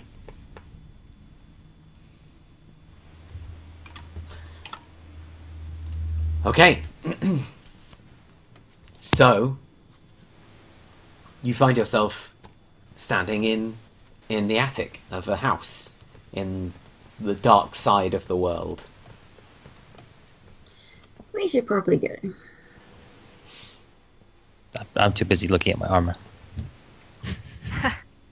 I leave. I go over and start dragging the Templar away. Okay, alright, let's go. I have start Seraphina. I start Templar. dragging Runkle away. No! Where are we going? It's time to go home. Okay. I don't like this place. Things keep eating me. So you step outside of the building, you head downstairs, step out, and you can even see now that the shadows have grown darker. It's got an oppressive feel to it, this place, and you you hurry across the town and head north out of it, leaving the darkness behind you, hearing the howls of distant creatures in the background, trying as best you can to avoid them, would be my guess. And you continue heading up out of town, leaving it in your wake, and searching for that little slit of sunlight in the fabric of the world. I'm following because I was making notches on all the trees as we went, so Okay, I'm following those back. a good plan as you find your way back towards the slit in the world.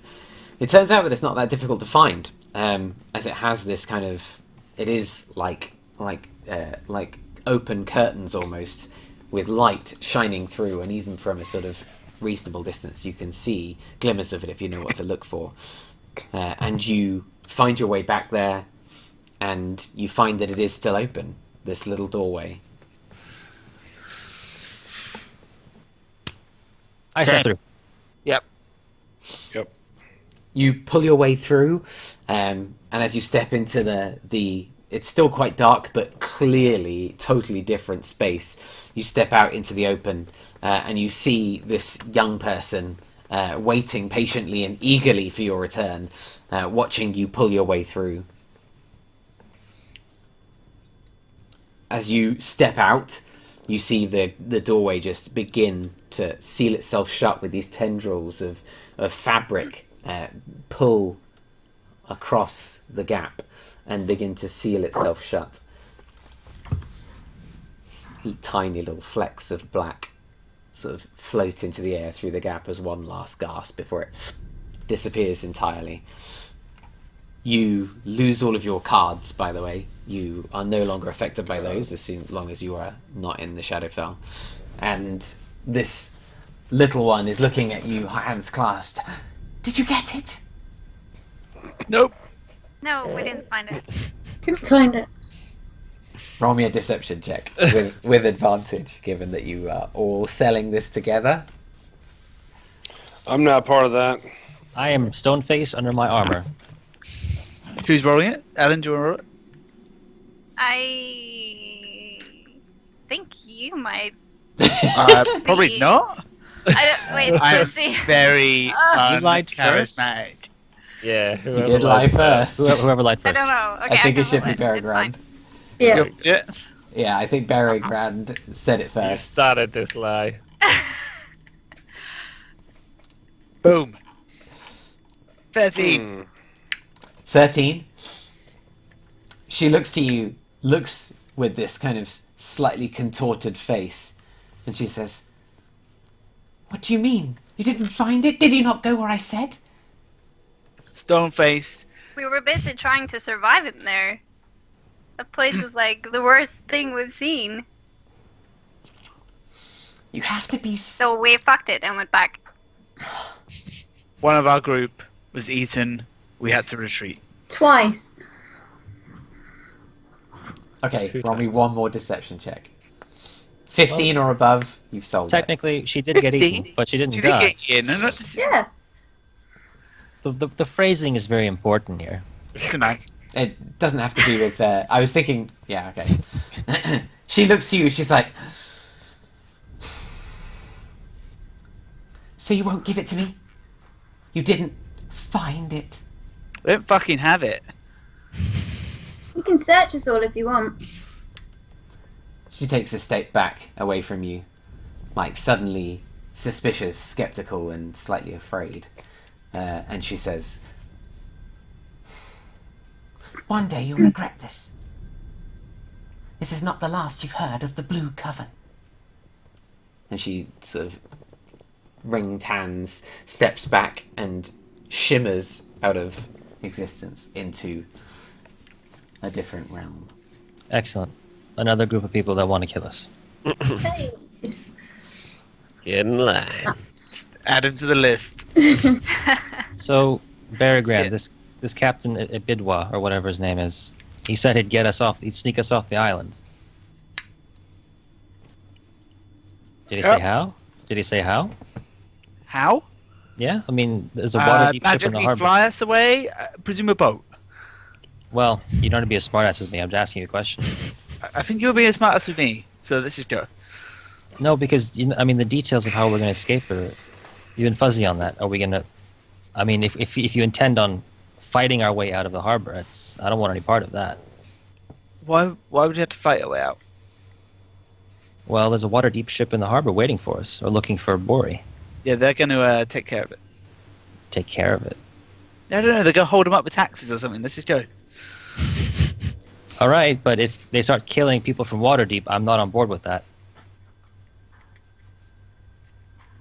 Just saying. But I trust your judgment. Lead the way. There won't be any killing. We can just hide. Yeah. All right, I trust you, Bori. I'm not I going trust to you, kill anybody. Guaranteed. Let's Do go. you want to roll Deception on that? I'm just kidding.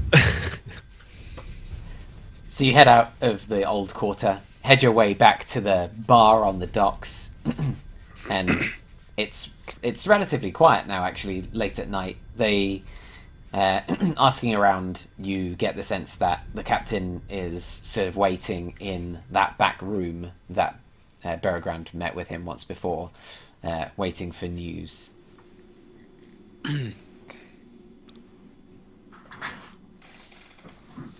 What do you want to do? Who's going in, or are you all going to head in there? Do you want me to try to just deal with this? I'll go with you. It's okay, you don't have to. No, but I want to go with you. Okay. I don't want You shouldn't I don't go. Want, I don't want you to go with me. Well, I want to go. I want to see. I want to be a part of the negotiation. I just walked through the door. Come on. Same. Seraphina and Lilith step into the room, and the captain, this deep blue skinned, barnacled man who, sitting down, he stands immediately at seeing you enter. He says, "Greetings. I'm glad to see you again. Hello. Please sit down." No, we don't need to sit down. Oh, straight to business. I like it. Fine. Do you have what I asked for? Maybe. Maybe. What is your hesitation? We still have a deal, do we not? You will Yeah, that's escape just- this island, and I will prevent those from chasing you who would seek to capture you. How are you gonna do that? The Ritamos can strike from beneath. This ship will never be found again. Oh, so you're gonna kill all the people from Waterdeep on that boat? This didn't seem to be a problem before. In fact, it was preferable. Oh, okay. I look at Bergren. Oh, I see. Preferable. Sounds good. Give him the amulet. he takes the amulet from you. He doesn't have I You don't, don't have it. I You don't don't have have it. You said you said give him the amulet. Okay, right. No, yeah. give him the amulet. He says, A deal is a deal, and I hold up my deals. I am a Genasi. We are known for our honor. We are true as the waves. Can I see if I know anything about Genasi, if he's telling the truth or if he's lying? go for it. What do you want for recognizing Insight. his face? Insight. 18. You get the sense that he's telling the truth, but that he's lying about the Genasi. Whereabouts are you from, if you are a Genasi? Oh, faraway lands. We are scattered about the whole of Faerun and beyond. Oh, then you must speak Primordial. What the fuck are you talking about? Well, obviously he's lying. About what? About being what he is. I am a Genasi. And we Okay. Genasi are known for our word. I will keep to mine. The Ritamos will destroy this ship if that is what you wish. But if you wish some other price, then name it. It is a very valuable gift you have. Oh, okay, then we can negotiate. Maybe you not just killing the people on board and still getting us off the island. What would you wish instead? Prevent them from catching us and get us off the island without killing everybody. The only way to prevent them is to kill him. Well, then I will see you in Waterdeep in 3 weeks' time. There is What the a hell? sheep. Well, I don't know what you In the mean by that, docks. but okay. I'm not going with you if you're going to kill them to escape. Simple as I that. agree.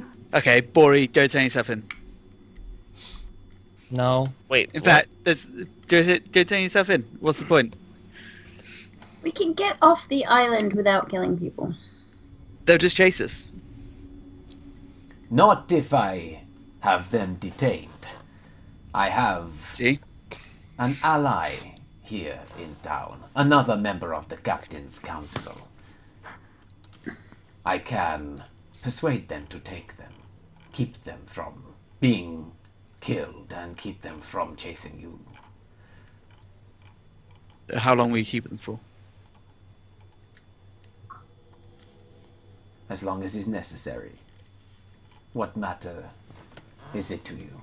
Because as soon as they get out, they'll find out where we went and follow us. That is not something you need to be concerned about. I mean, I am concerned about that. The captain I'm talking about is Convex. If you have heard the name, then you know. Once they are in his care, they will not wish to go home.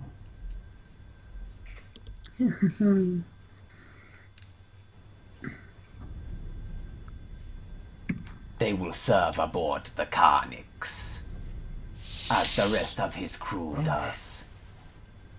It is a lifelong commitment. They will not be leaving, nor should they wish to. Convex has his ways of persuading people to stay. They will know nothing but... I do not even know. But this is not something you need to concern yourself with. They will not be harmed, and they will not chase you. Do we have Give an me- accord? Give them the amulet. What do you think, guys? Doesn't seem like we have a choice. As long as they aren't killed. Their life will be spared. They are worth more to Khan Vex, alive than dead. Dead men cannot work. Sounds ominous. Khan Vex is no necromancer. He cannot force the dead to work for him. He needs live bodies, people strong. If these men are used to sailing, they will be of use to him. So he's like a slaver? Yes, Bori. He's like a slaver. Well, that doesn't sound good. Those that go into Khan Vex's service, they are happy, if not maybe contented. They are contented to stay in his service. They will not know. They will forget there was anything else before. Fine. Sounds terrible. It is not a fate I would wish on someone, but better than death, I think. What if we faked our death?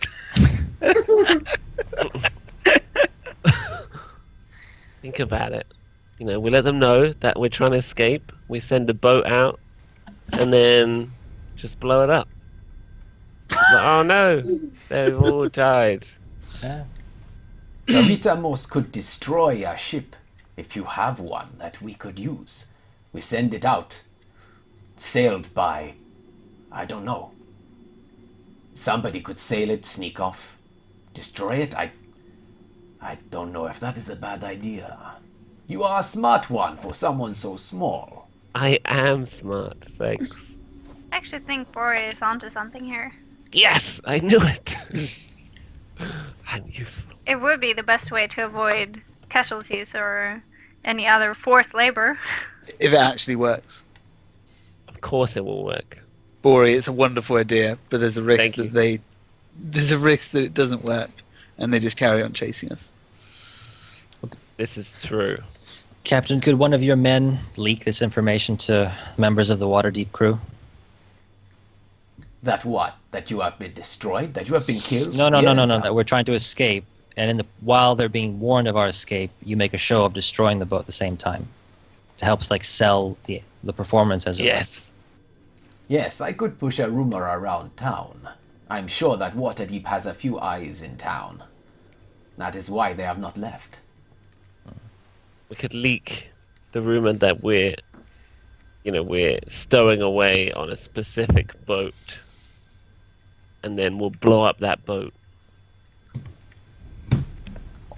But okay, this sounds like a great idea. I don't mind. But if we weren't going to do this, how else were we going to get us off the island? You're going to provide us with a ship and a crew? No. I assumed you had one. I cannot sneak you out of here on the Ritamos. The Ritamos can sink beneath the surface of the waves. Yeah, that I got. But only those who can breathe underwater, or at least those who can manage to hold their breath for many hours, can do so. So you weren't going to actually help us get off the island, just get rid of those that are pursuing us? The deal was a distraction, or destroying your pursuers. Okay, and did we have a plan in place to escape the island from before? Rumor has it that you are a crew. Do you not have a ship? I assumed you had one that was extremely powerful and very difficult to see. Invisible to the naked eye, or able to fly, perhaps. Oh, this whole plan was centered around the fact that we already had a boat to get off the island. I don't know what this guy's talking about. This is such a half-assed plan of escape. We've got a boat. What are we escaping from? The guys from Waterdeep? I thought we were leaving because he wanted to leave. Yeah? Yeah, and did you think through how we're going to actually leave? Why can't we leave the port? We've been blacklisted. What is holding, apart from the people that are chasing us, what's holding us here? We were blacklisted by the port when we got here. Yes, and no one would take us any further. Yeah. I thought the one ship wouldn't take us any further. No. No, it was the whole city. All ships won't take us anywhere. Think of it this way: our passports have all been taken from us, and we're trapped in South Africa. They're happy for us to stay in their town, but they don't want us to leave. Yeah. Yeah. Okay. I can't believe you didn't know that. Oh my god. Yeah, we can't sail away on the Tastier Treat. Yeah. Now, you are, with this act, you will no longer be blacklisted.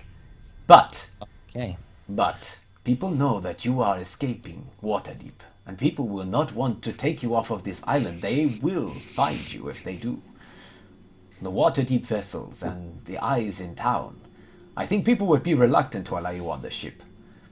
You could stow away, but that's a good way to get blacklisted again. That's how we got this situation in the first. Can always shack up with the orcs, set sail with them, go to the Moonshine Isles.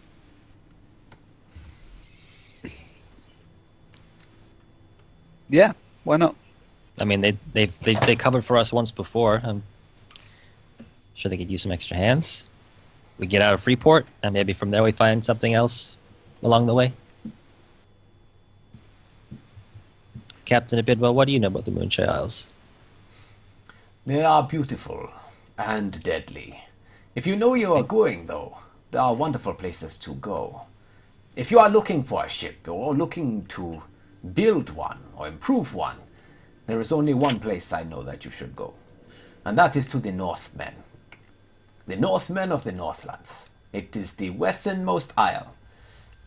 It is vast, very vast. But if you go to the northern tip of the isle, look for the tallest of the mountain in the mountain range. Head there. On the north side of the cliffs you will find a place called Hawkswind. It is one of the most prosperous Northmen towns. They worship the old gods. They love nature and all the natural things. But they are fierce warriors and great artisans. They have mines there that mine precious materials unfound anywhere else. If you're looking to go there, seek a man called Tadir and tell him that I sent you. Tadir. Okay. If you can make friends with them, I have no doubt they would help you to... I don't know, if you had a ship, they could help you to renovate it, or perhaps they could build you one, if you made very good friends. Okay. Well, what do you all want to do? We have a couple options, obviously. Well, how are we gonna get to the Musha if we can't actually exit the port? Well, we could probably join up with the Bloody Vengeance, the Orc crew. They were going that way Right. anyway. Pizza! Just call out, doors open, playing D&D. Pop the seat, roll a d20. Hey! Hey, pizza guy. Hello. Pizza. Pizza! Pizza! And then like an Pizza awkward man. moment where a woman walks in the room dressed in a really slutty outfit, and then this really cliche porn scene plays out in Billy's living room because it looks kind of like a casting couch. Just saying. There's one pill that's been like tossed to the side. I wonder why. That's... Extra support. yeah. She's like, my pizza doesn't need, and she tears off her clothes, toppings. No. It's like, you know what this pizza doesn't have? What? Toppings. Yes! There we go. But it has plenty of cheese. Oh, come on. Oh. Why? Why? Why? Alright. Oh, Billy's not back yet. I don't know why I said that. You're all in the middle of a conversation anyway. I guess we can still discuss it amongst ourselves while this is happening. don't This is know. late. Do you think the orcs will take us with them? If we offer to join up with them for a bit, as the crew, maybe. That's the crew. We have to do jobs and stuff. Well, Bory, I'm pretty sure they'd give you an exception. Or one of us could do your jobs for you. That I'll do sounds jobs for you. great. That sounds lovely. Aaron's like, yeah, Pizza's pizza more guys. Starts eating these little fruits that the captain just put on the table. Just Mhm. all right. Well, since we can't get off the island, Yeah, we Either need to way. sort them out first, don't we? we could use this Yeah. distraction. They think we're dead. We can breathe easy. We can join up with someone to do something, go somewhere else, and just go where the wind takes us for now. What does everyone else Yeah. think? That sounds good to me. Yeah, sounds good. Fine. As long as you live up to your end of the deal, Captain. And what is my end of the deal, did you decide? Detain the men. That seems like the only way we can kind of do this without totally boffing it. Yes, detain the men. Deal. I will hand the men over to Convex. The Convex will gain a dozen new men to serve. Is it convex or convex? Convex Convex. is his name. And he's a captain. Okay. Oh, yes. You will know him by... His voice has a certain whispering tone to it, and he always wears a hood that keeps his face hidden. Do not speak with him directly. I do not recommend it. Okay. So how long do you think it'd take you to arrange this distraction? The Ritamos is in port and ready to sail when you are. We will wait for your signal. Let us know somehow, and we will do it. Or we will I guess- watch and wait to see what happens. Whether the ship turns to chase you. And if it turns, we will sink beneath the waves and take it.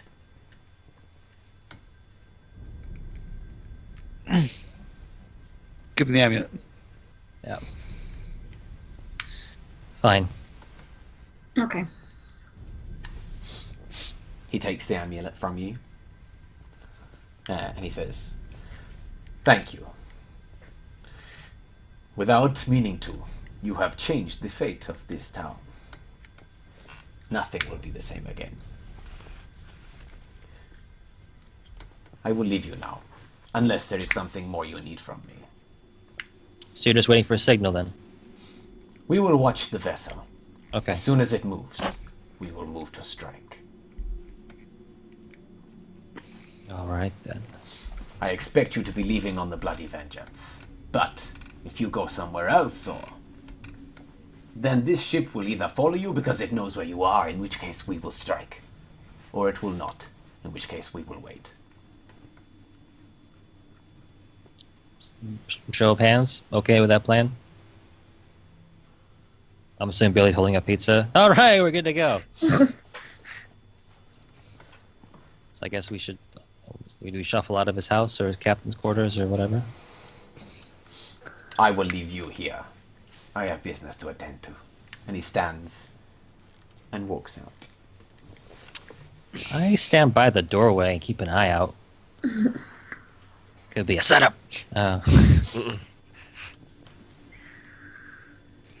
So should we go over to the Bloody Vengeance and speak with the captain? Yeah, what time of day is it, Cap? It is late night at this point. Speak fresh in the morning. But wouldn't now be a good time? It's Yeah. late. I mean, they won't see us if we can just get over there quietly somehow, or... Yeah, good idea. Let's do it. Okay. Lenneth, and you get to translate again. Oh, great. Orc. Orc. Keck. Orky, borky, work. Orc.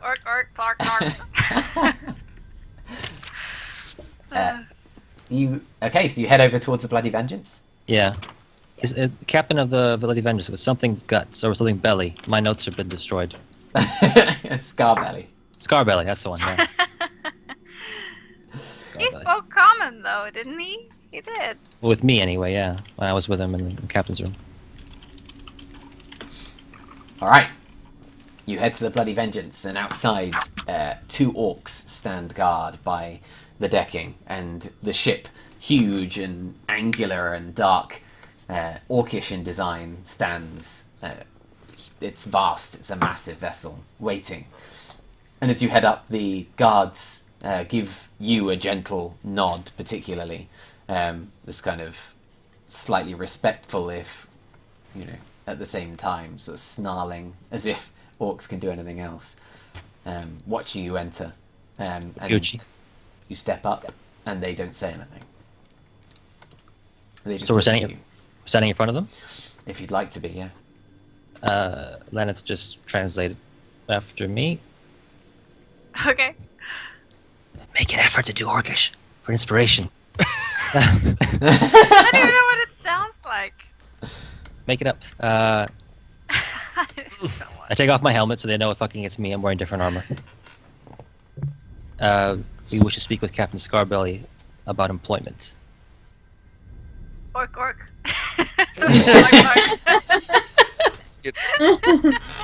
They just look to Lenneth, like, confused. Confused by the question, but not by the orcish, as they look to you and say, Orc. Orc. Orc.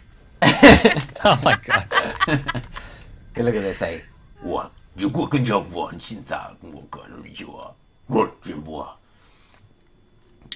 And Lenneth, you understand that they say, work on this vessel. Are you sure that's what you want? Are you sure that we want to work on this vessel? It's what they ask. If they're going to the Moonshay Isles, then yeah. Hold on, what kind of work? Yeah, we'll get to that too, actually. That's a good point. I ask them, what kind could we expect? Orc. What? And the Moonshine Isles. What? You walk on this one. What? He nudges his friend and they laugh together for a moment. As Lenneth, you understand, they say, basically, they're not sure whether your puny arms would be strong enough to scrub their deck. But they'll ask, like, if you're sure, they'll call for the captain and ask him to see you. You're heading to the Moonshine Isles, right?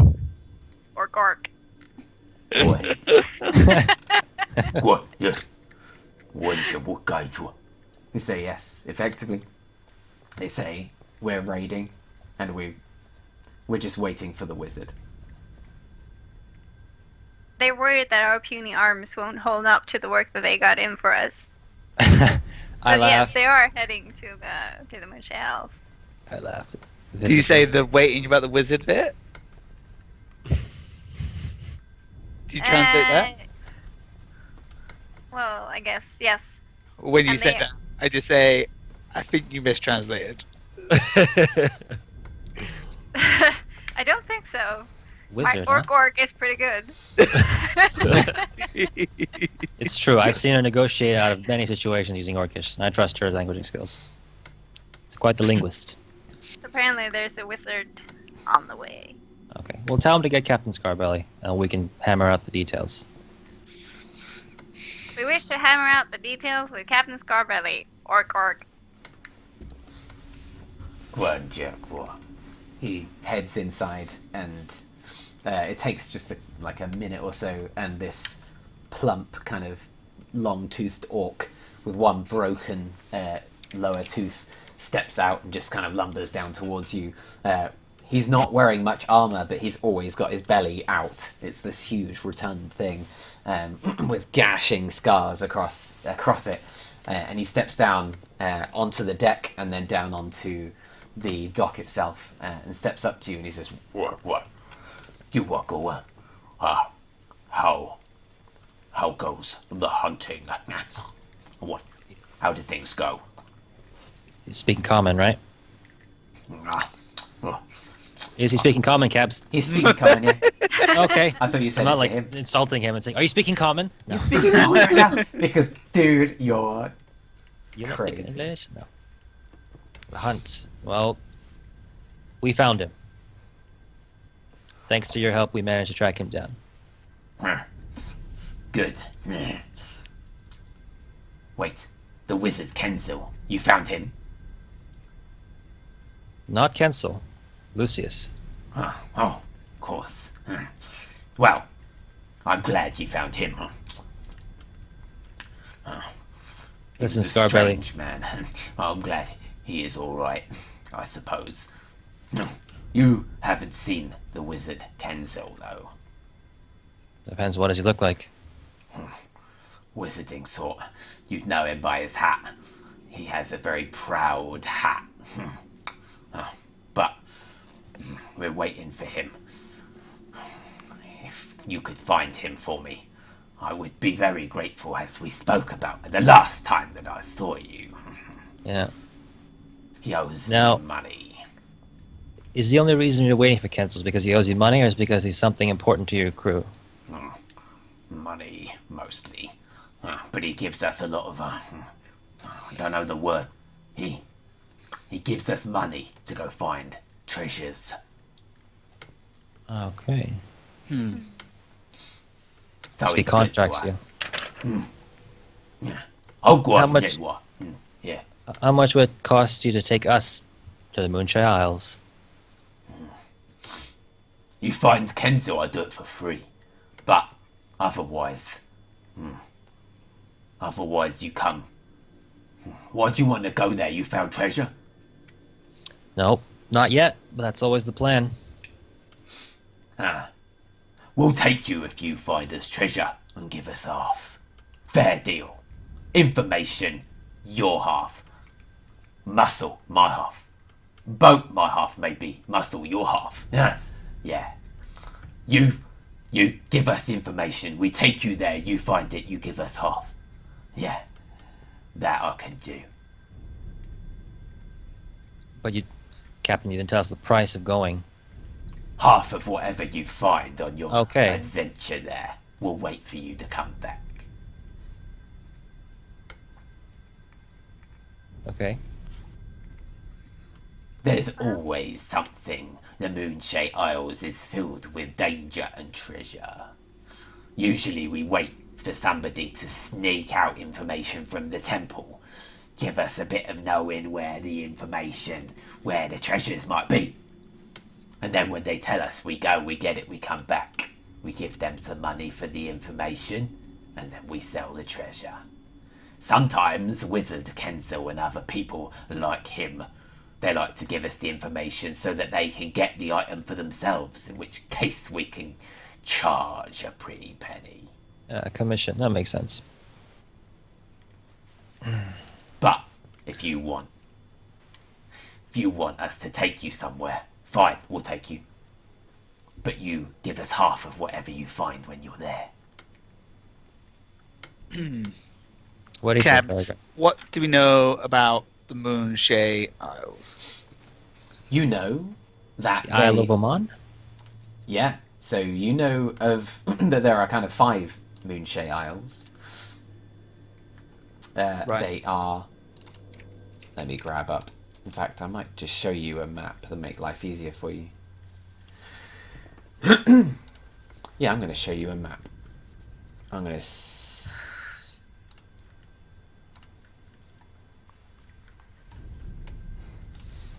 to make life moving around easier. As you kind of continue the conversation with Scarbelly,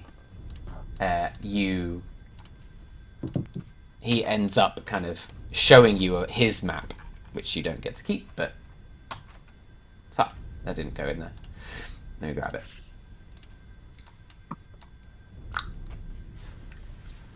Wow, that's a big JPEG.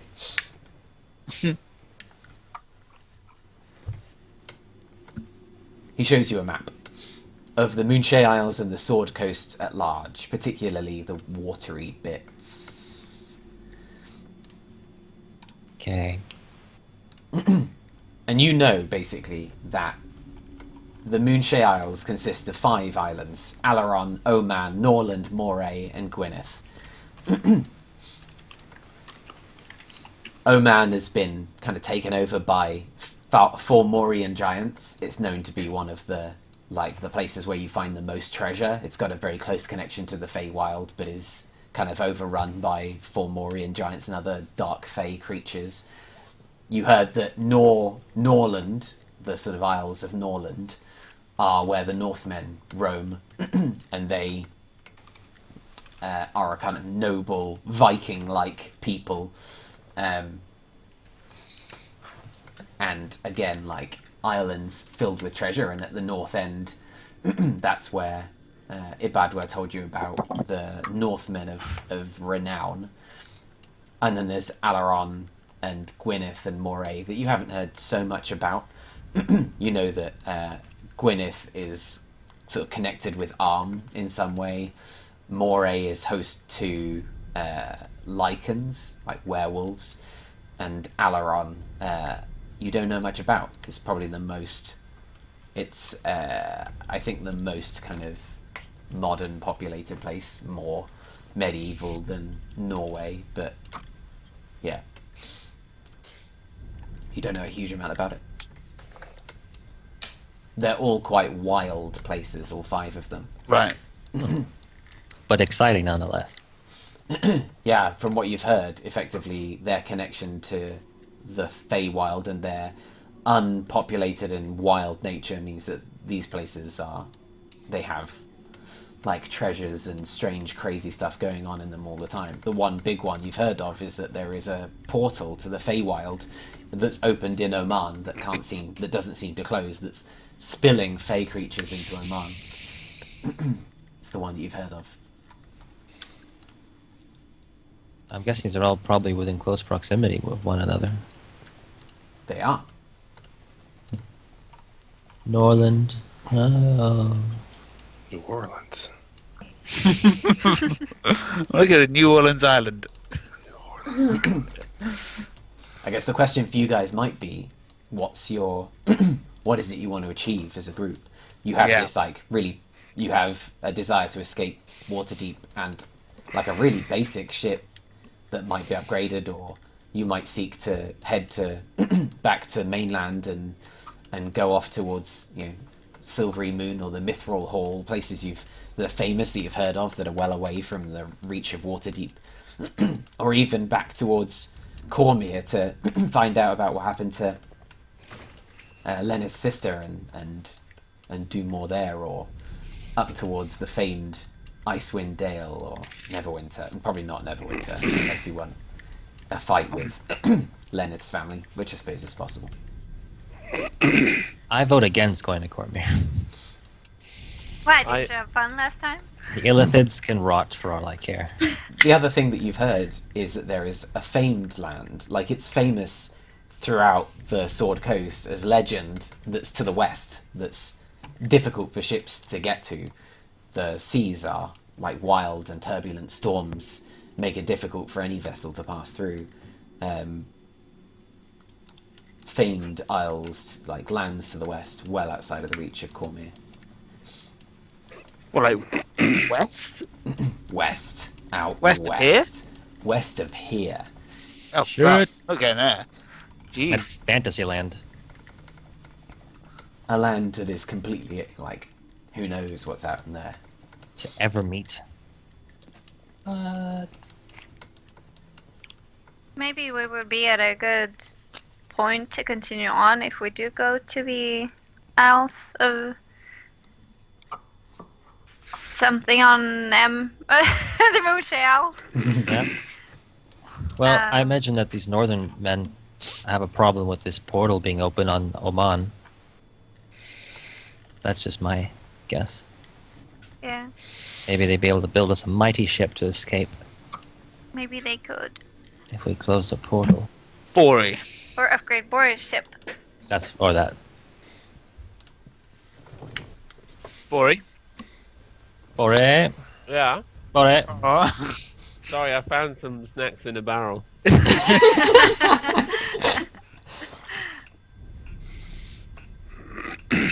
Bori, at least for a time, we've taken care of the people that are chasing us. Yeah.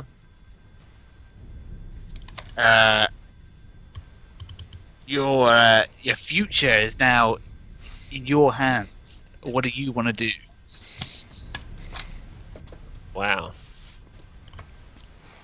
Kind of a big question. I don't know. I'm with you. Whatever you want to do. I got your back. You saved me from those assholes. So, I'm indebted to you. You're not indebted to me. Don't worry about it. Well, I got your back. Let's go on an adventure. I look to the Fifth Templar and I say, let's go on an adventure. That's the spirit, Baragran. Yeah. Moonshade Isles. Why don't we scout these guys? Let's. I mean, why don't we do their treasure hunt? Well, they want us to pick a place to go, don't they? They want information. I thought they had a place in mind. Oh, do you, Captain? Yes. Yeah. We're next on our list. We've heard about 2 places we want to go. Gwenthreth is a town. Gwenthreth. Yo.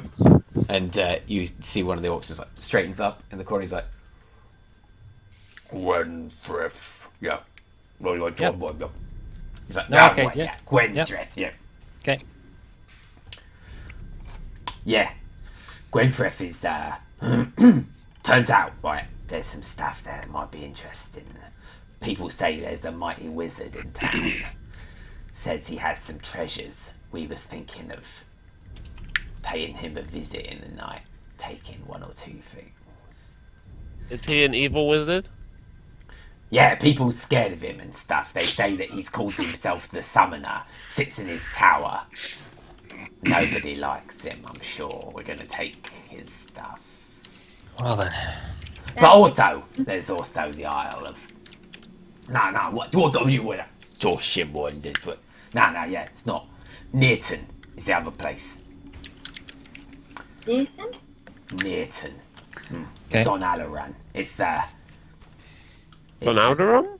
Alderon, that's the one. Alaran. Alan's been destroyed. Well, they got... No, Alaron is... One was your more Star Wars, then we're gonna... Oh yeah. No, it's in it's on the Isle, and it's the Isle of Alaran. And so there's some legends about an ancient relic, deep in an old and dead tree. It's been written about. Old what's his name? Lucius talked about it a bit when we were on the boat. It sounds like it's a very precious item. The creature, what possesses it, is called Golfias or something. Supposed to be something nasty. I don't know much about it, but nothing that we orcs can't deal with. And particularly with your help. Extra muscle is almost always welcome. But if you wanted to go find out what's going on in Northland, yeah, I've never been there, so I want to go there too one day. Norland, Gwenfrith, Nearton. But if you've heard of any special things outside of that, well, I'd be interested.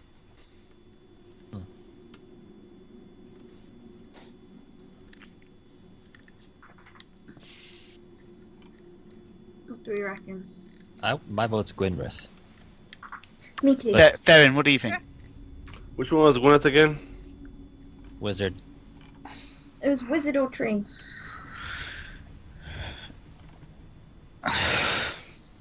Let's defeat the evil wizard. I'm all for that. Wizard.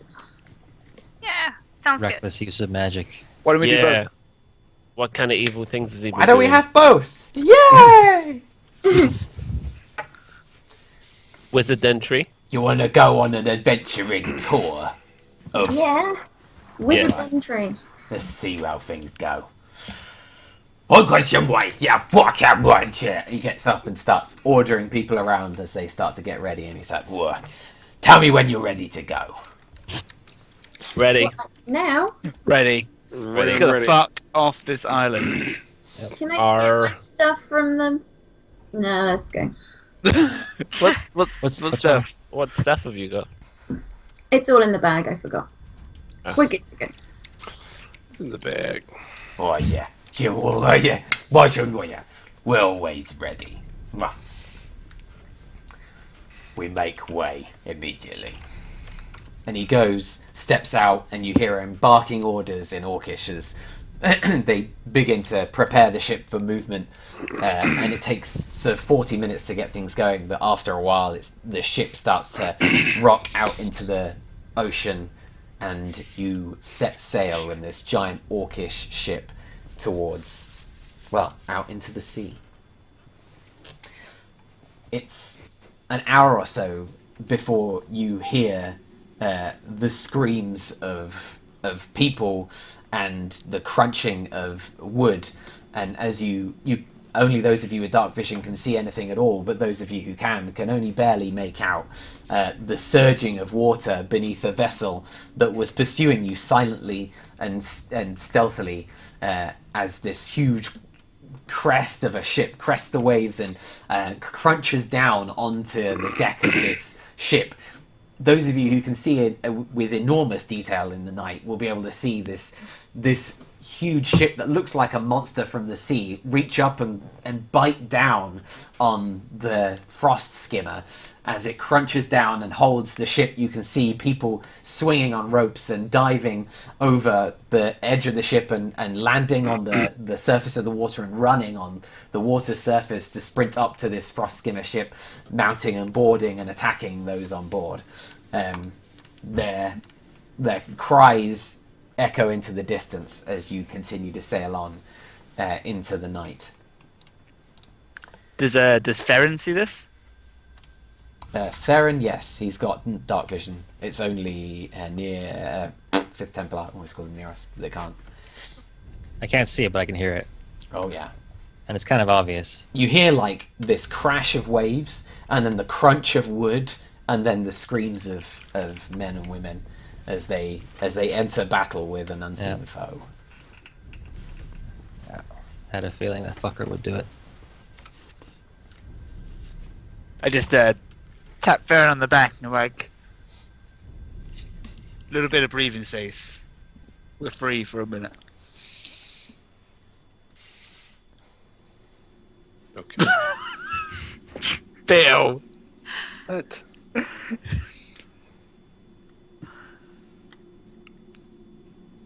Okay. I chill. The orcish ship continues into the ocean and rotates around the archipelago and heads south towards the Isles. And you've decided you wanted to go to Gwenthreth, yeah? Yeah. Yeah. Okay. It takes 2 days to get there. And on the second night, effectively, so you all get a full rest. And on the second night, like you're sleeping, and the captain asks that 2 of you take, at least 2, preferably 3, take watch somewhere on the deck of the ship to help out in some way. Sure. When he asks, he kind of asks you with this. There's this slight tone to his voice that you're not quite sure what it is. Like it's a sort of reluctance to ask, like a reticence that you haven't seen in him before. Sure. Not a problem. He says, "Thank you. Your elf eyes see better than my orcish ones." He goes back and heads down. He says, as he leaves, he turns and says, "If you see anything untoward, wake me." Absolutely. You asked for 2 people? As many as you feel you need. I'll go. Sorry, is it still nighttime? Yeah, this is on the second night. So the first night, like, rolls on because it's mostly about you getting out, and the day passes without incident, and it's the second night. I'll go with I'll you. take watch on one side. You can't see at night. No, but I'm gonna patrol the deck I'll What? take watch on the other side then. for something on the ship. Is there a crow's nest? There it is, yeah, it's quite tall. I'm going up there. Alright, you climb up the rigging, head on up, and you find another orc there who looks built as anything, very tall, and as you land up there, he looks to you as like, "What you?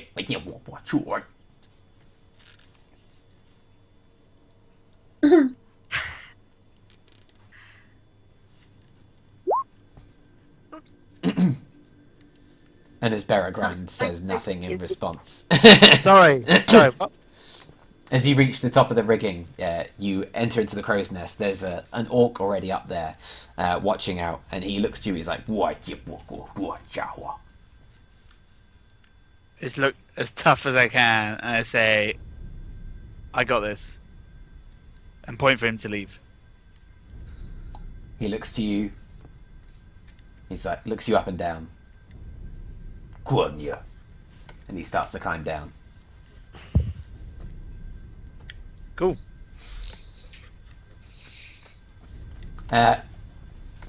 On the deck, then, who's where? I think I'm just on the somewhere toward like the end. I'm just kind of looking out into the sea. Yeah, just. I'm Chilling. gonna be in the front. I'll just make a patrol route throughout the whole ship, Okay. holding a lantern. Oh. Bori, he's asleep somewhere, I imagine.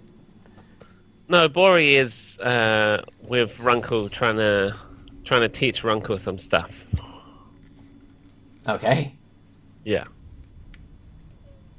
Anything specific? I want to try and teach Runkle how to maybe try and not disarm someone, but maybe grapple them, but grapple their arm or something, so they can't. Maybe they get disadvantage on attacks or something. Bear hug. Yeah, like a bear hug, but instead of trying to stop them moving, trying to stop them attacking. So maybe like biting an arm or like an attack dog. like an attack dog. Yeah. A disadvantage hook, yeah. Yeah. An attack bite.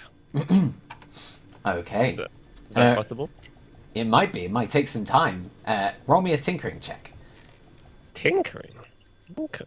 Because you're always going to be tinkering with this guy. 17? 17.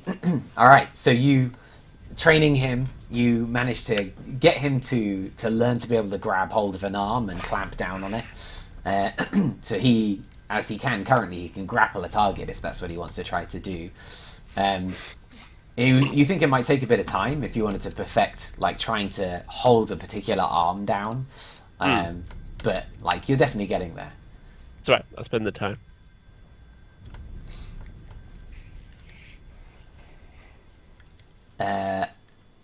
And Serafina, where are you? I was up on deck as well. So Serafina, you and Lenneth are kind of standing at the front of the ship together, sort of looking out, while Peregrand is up above. Well, I was going to look in the opposite direction, so Right. I guess I'll be out back. You're at the back of the ship, kind of sat on the edge, looking out across the sea, watching the kind of turbulent surf behind you. Is anybody together and conversing, or are you?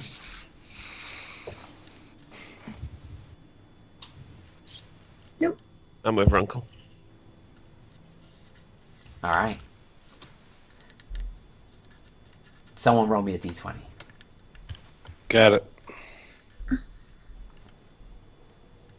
Uh-oh. At some point. 17! All right. No. The night passes without incident as the sort of imposition of an orc ship might give any kind of smaller foes pause. You eventually the night falters and you get another good night's sleep as sort of gentle rocking of the ship. In these shallower waters up near the isles, the sea is relatively calm up here, easy to sail, and the ship finds its way relatively easily towards Gwenthrith.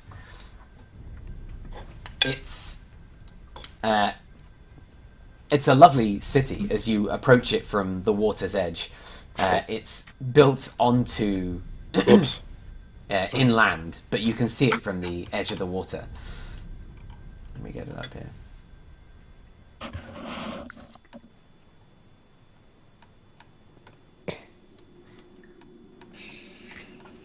The sea kind of forces its way up to small lakes that lead onto the island.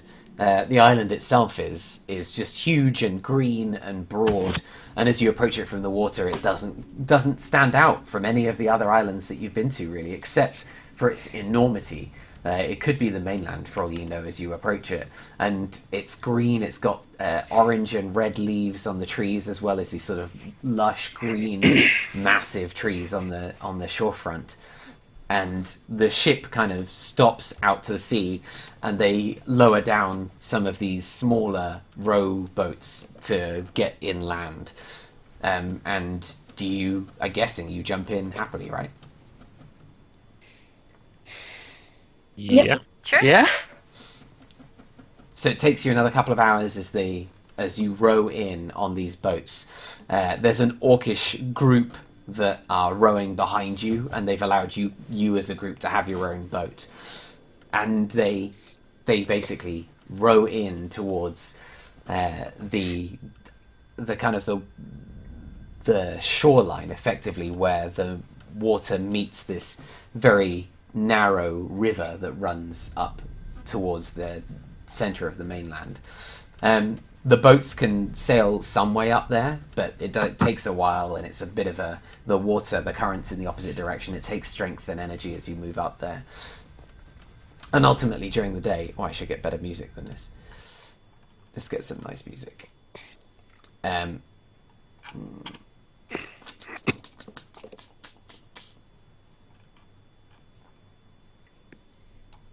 Oh, this'll do. As you... it basically stops off. They let you off on a... up this, sort of about a mile or so up this river. And as you step off and onto the shoreline, you can see that there is just dense greenery everywhere. It's quite a beautiful island. The orcs kind of... They tie the boats up and come up to you, and the captain motions to you, says... My best guess is that you go on ahead. The city is, well, it's a large town, circular, but they don't much like orcs. Come back to us when you've found what you're looking for, and then we'll help you get in.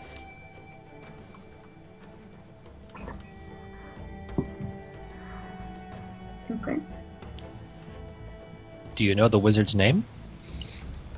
No, but they call him the Summoner. You Right. know him when you see him. Okay. Okay. He's situated in a tower, you say? Oh yeah. The tallest tower on the east side of the city. You'll find him. Okay. Finally. Kill some wizards. Yeah. Something I can do. Fuck this wizard up. For your job is to protect wizards. Right? That's Not evil wizard. This is the other part of my job.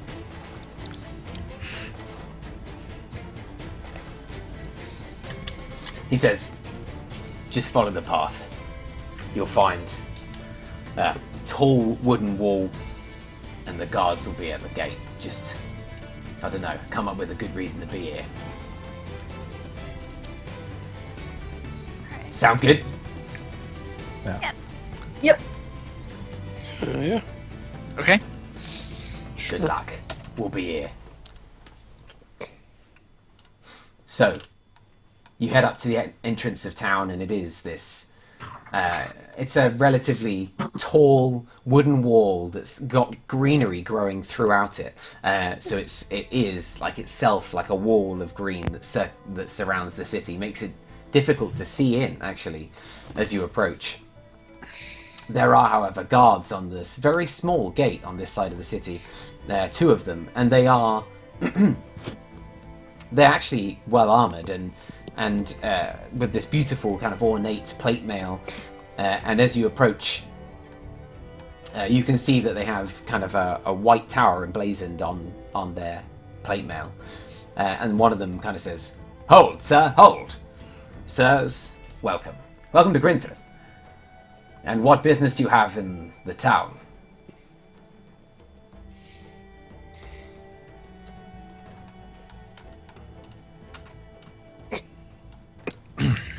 We're looking for work. And what kind of work do you think that Grinthith can help you with? What kind of work do you do?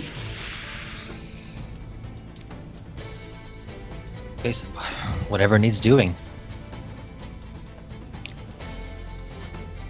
We hear that the Isle of Oman has a portal open that's spilling out fey creatures, and it's to our understanding that maybe you might have a problem with that.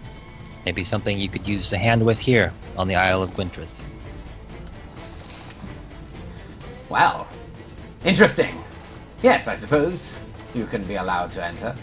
You'll be wanting to speak to, maybe wanting to speak to the head of the town, then, won't you? If you feel that's who we should speak to, then yes. Who might that be? Lillian Andrith. You'll find her in the White Hall. It's only to the north of the center of the city. You'll find it. It's rather beautiful, actually. Please keep the peace, and I hope you have a good day. If you're looking for a place to stay, let me recommend the Bear's Arms. It's an inn then, is it? It is. It's on the main thoroughfare. You'll find it. In fact, the center of the city is a town. I keep thinking it's a city. It's a town, really. But there's a main thoroughfare that leads all the way from east to west. It's very lovely. There's a center of town that's a grand circle around a small tree. But I'm sure you'll enjoy your stay here. Please just keep the peace and won't have any problems. Cabs, Yeah. the wizard's tower, is that visible from down here? Or like even when we sailed in? With the gates open as you're there, you can see the wizard's tower is on, like, right at the end of one of these main thoroughfares, right on the east end of the city, very tall. Okay. Sir, don't think. What was your name? My name is Lena. Lena. I happen to notice this wonderful architecture in the distance. Who, might I ask, lives in that tower up there? Oh, well, he's a lovely fellow. His name is Maykan. He's a gnomish wizard. He's the high wizard, I suppose, of the town. He helps out here and there. Strange fellow, but I think he's relatively harmless. Okay, you sound a little hesitant. I mean, should we be worried as visitors to your town? I mean, obviously, you wouldn't want anything harm to come to us. Is there anything maybe we should know about this tower? Should we stay clear of it, or is he dangerous of some sort? Oh, well, he calls himself a summoner of sorts, and I don't book any stock in it, really. He seems relatively harmless man. I really wouldn't worry about him. Okay. Thank you for the help. Oh, very welcome. Good day. Same to you. Do we go in now? So you head inside, and as you walk in, you can see that there's a small tavern on your right that's just. It looks like a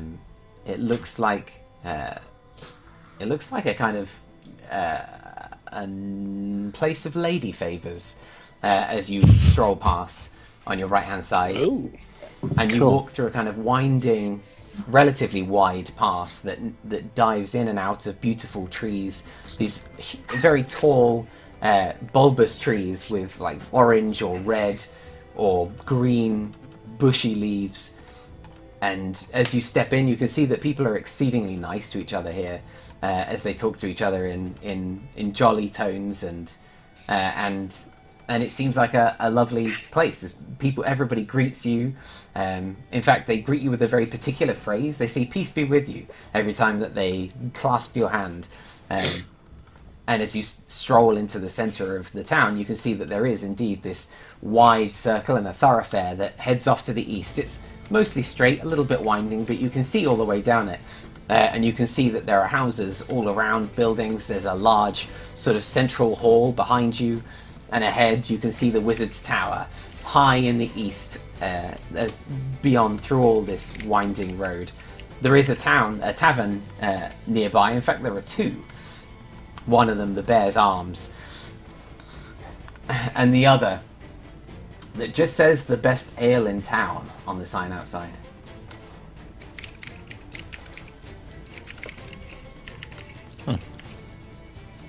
This is the Bear's Arms?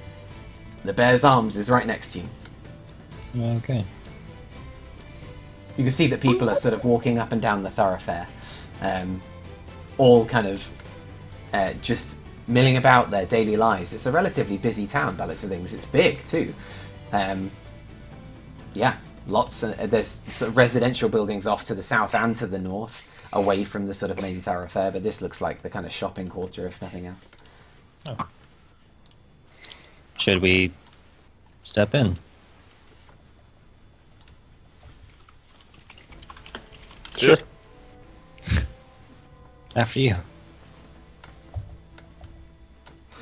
You step into the Bear's Arms, and there are people all kind of sitting around and all gathered around tables and drinking, and it's there are soldiers, a few of them sat nearby and drinking too, and it seems like a relatively jovial place. The woman behind the bar, she looks to you. She's a relatively old lady, and she's like, "Hello, what can I get for you, son? Peace be with you."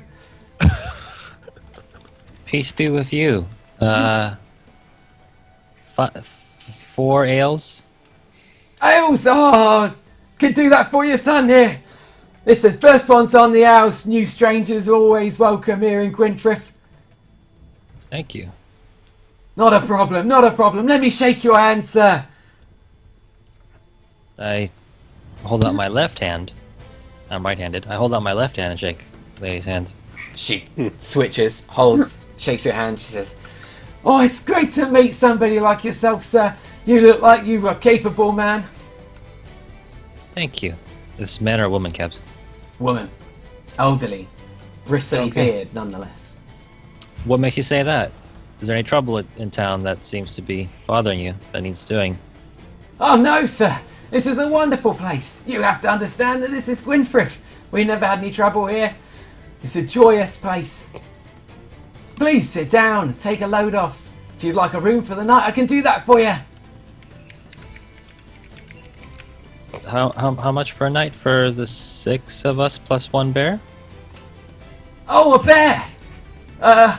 That's unusual, but yeah, we can accommodate a bear. As long He's as a he can jolly fit up bear. the stairs. I'm sure there's nothing but jolly bears in the bear's arms. Isn't that right, boys? And they're like, whoa. Just be a few gold pieces. Maybe one for the Okay. bear, just to make sure we can clean up after him. But yeah, not a problem. Okay, take 20. I give her 20 gold. Fantastic. You Okay. see, I knew you'd be a good person. I love living here. And she takes your gold happily, kind of scoops it behind the bar. She pours your ales and pushes them over to you. I take them and smile. I put the ale on the table for the other guys and sit down. A couple of people kind of stand up and allow you to sit down. They're like, "Oh, sorry, yes, of course. Oh, please sit Oh no, down." it's okay, it's fine. Oh, Sure, no, it's fine. no. No, it's okay. No, Visitors- for me. Oh, Pardon well, me. No, it's you. oh, Yeah, well, yeah. if you will, please join us then. I'm Tomery. It's another handshake, isn't it? Oh, please. Left Pass your okay. hand. And this hand. is Salbury. Tomery and Salbury. We've been here our whole lives, haven't we? Salbury is like, "Yes, we have, dear." Left hand. Oh, Yeah. Please join us. You're very welcome. Sure. I sit down with them. So tell me, what brings you here to town? What brings you to Gwynfrith? We don't have many visitors on this side of the island. Really? This is a beautiful place. Why would you not get visitors?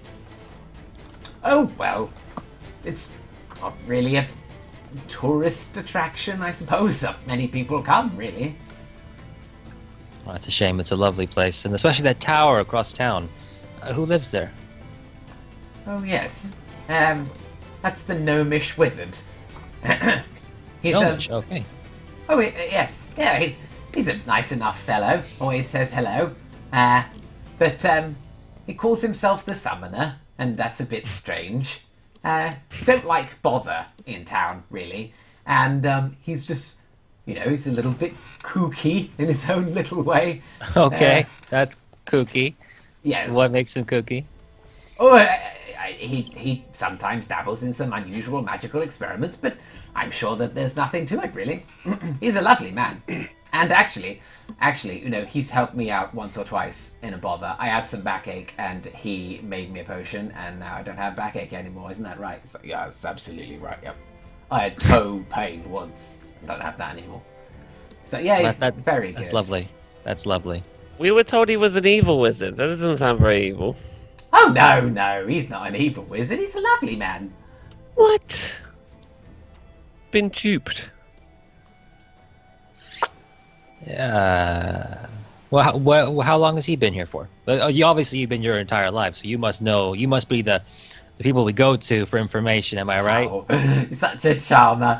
Yeah, I am. I suppose I am a little bit. He says I am. I do say that. He does say that. And well, yeah. I mean, what do you want to know about the place? He's been here. Oh, as many years as I can remember. Actually, he's been here a long time. Longer than you. Oh yes. He likes to do things in exchange for little trinkets and that. He just likes collecting weird things that people have, and he just likes helping people out where he can. That sounds so nice. Is there a chance he's secretly evil? He's not secretly evil, is he? Oh, Glory. He's not so secretly silly. evil. He's a nice guy. Lovely Got a hell of an imagination, this one. What do you do? Oh, me? I'm a tailor. I made this, and he kind of looks. It's like, it's lovely, isn't it? It's so lovely. He's wearing a relatively well put together like cotton doublet. It's kind of red and slightly purple in places. Did you want me to make you something? No, I can make no. it very form fitting. I think it would be very No. nice. It's fine. All right. Your mic was off, Ellen. I want to use my lip reading skill and quickly scour across the room. All right. As you scour across the room, you can see that everybody is it seems like just a genuinely contented place. People are eating. You hear one person is having a weird conversation about the summoner on the east end of town, but they're not talking about him in any kind of negative way. Oh, God forbid. One of them talks about the fact that he was kind of collecting gems, but he's been doing good around town. Like he has been doing all kinds of particularly kind things, but it's a town known for kindness by the sound of things. Alright.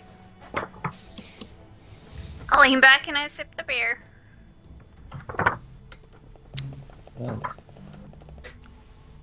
Anything out of the unusual, the ordinary happen lately?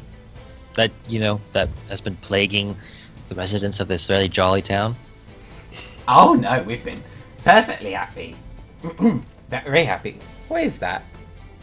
And he looks out and he notices that there's a couple of people just kind of sort of peering off to the side, like with concerned faces. He's like, as he looks out of the doors of the bar, you can see people are sort of turning to the right, all of them looking in the same direction. I get up. Same. Walk towards the door. We all do. Adventure! We all storm out the door. We throw fireballs. Everyone dies. You step out into the main thoroughfare out of the bar, and this huge circular space has got like a number of people dotted around, and they're all looking in the same direction. And you turn to the right, and you see it's perfectly nice day. There's a number of other people who are all looking in the same direction as well. And as you look down the thoroughfare, this slightly winding path that you can see all the way down, a long way away, is a small figure running, sprinting in your direction. I step off to the side. You just watch as he passes, and people are just kind of taking a step back away from him as they watch him pass. Like miles away down the road, you just can see them watching him pass as he sprints. He hasn't passed us yet. Oh no, he's running towards you. Is he carrying anything? You take a very close look, and it looks like he's got a hat on, and he is carrying something. It's a but wizard. he's got his hand on his hat, and you can just see him running, and you hear a shout, like a single word repeated. And you can't make it out. You just hear this. I step off to the side, about 10, 15 Is it feet a away. gnome? Yeah, it looks like it's a gnome. Yeah, it's tiny. It's definitely small. It's kind of bory sized. Can I blend away from this group and just kind of behind something to hide? Yeah, where do you want to go? Like, there is a tree in the center of this. It's a small circular dirt space, but there is a tree in the center of it. Hide behind that tree. You're a huge Yeah. guy in armor. No yeah, one. yeah, exactly. So I was No thinking, like, hide. Yeah. No, You thanks, hide behind Taz. the tree. Okay. No. Fine. Is there anything near the inn, like an alley, a stable, a There pillar, is something? so the inn nearby has got like a long flat wall on the side of it, like away from where the gnome is running to. So you could hide behind that. There's a tree there, and Okay, I just to get step away from the group that we're in, and I'm gonna cast guidance and then try to stealth. okay, you try to stealth. You just kind of Not very well though, so 7. clunk, clunk, clunk. You guys turn slightly. You can see, like, as this little figure is running towards you, you can see, like, the Fifth Templar is just sort of stepping slowly away from you, clunking. Yeah. Doing Yippee. I don't trust this. This town is I freaking do. me out. I'm gonna sit down on the stairs if there's stairs up to the inn, and I'm just gonna sit down. Okay. on the stairs. You sit on the steps. I'm gonna start running, but slowly in the same direction he's running, as if I'm about to receive the baton in a relay. Okay. Like, you know what I mean? Like, I'm just gonna start so that when he's alongside me, I'm gonna be like the same pace as him and just run alongside him. So you start hoofing it away, Yeah, but just slowly, as you know, like relay hoping race. to pick up from him. Yeah. Okay. And Theron and anybody else, what are you up to as you watch this little man run? I'm just I think I'm just watching it. like amusement. Okay. See you watching this man, he's like, hand in his hat. Run!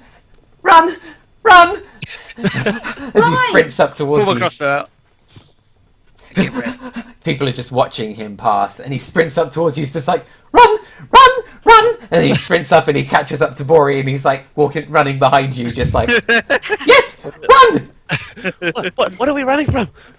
Nothing! Run though! What? Why? Just run! And he runs up, and the two of you manage to run up past your friends, like all of you together. Is anybody going to do anything, or are you just? I join. I'm gonna join and run together with them. I step onto the road, I guess, as they run by. You step onto the road. He's like, run, run! And then there's this rumble. Oh, I draw my sword. Hell yeah! Alright, take a knee in the middle of the street with my crossbow ready.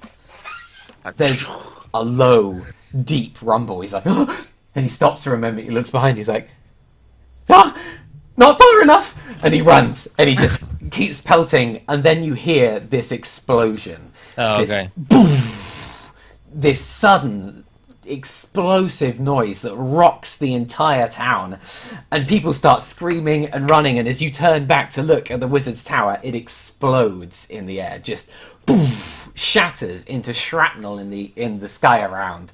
It detonates with this shockwave that causes it to cascade into the air, and the ground beneath you cracks gently, and out into the open area you can see beneath the tower it just buildings begin to crumble and fall away, and out from beneath you just see this huge head, this massive head that must be the size of the town hall, if not bigger, as it just kind of reaches out into the air and clamps down on the ground below with this massive mouth of teeth. It just grabs down, and as it begins to kind of slip a little, it pulls one of its arms out of this cavernous hole and slams it into the ground. And you can see that there's this sort of, as the sort of debris settles, there's this gradual sucking. And it grabs hold of the ground, grabs hold of a tree that snaps under his weight, and then it grabs again. Every slam of this arm shakes the ground, this monumentally enormous creature, and it grabs hold with one arm and releases with its mouth, and this wide kind of blank stare and almost smile as it's got this massive foray of barbed teeth inside. And it kind of opens its mouth and just kind of chomps down onto a building nearby. Slam, and you hear the ground shake beneath you as it does. And you can see it try to just consume and inhale this massive building. And everybody rolls for initiative. Yeah. Cool. So, has anyone seen King Kong? I feel like that's what's happening right now.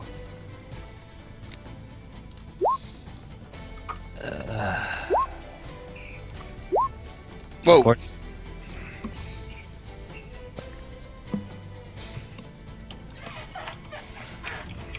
Of course, the time was too good to be true. Of course, everyone's happy because they're all gonna fucking die to Godzilla.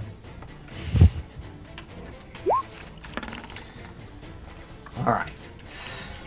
Gabs, this is a versatile greatsword. It is. Shit. Okay.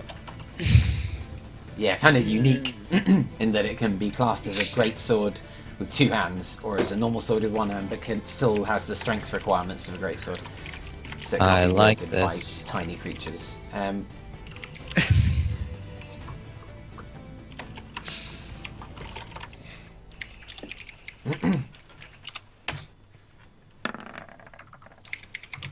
Huh. So guys, no, I'm gonna have to stop in half an hour or so. That's all right. We can stop. That's just enough time to kill it.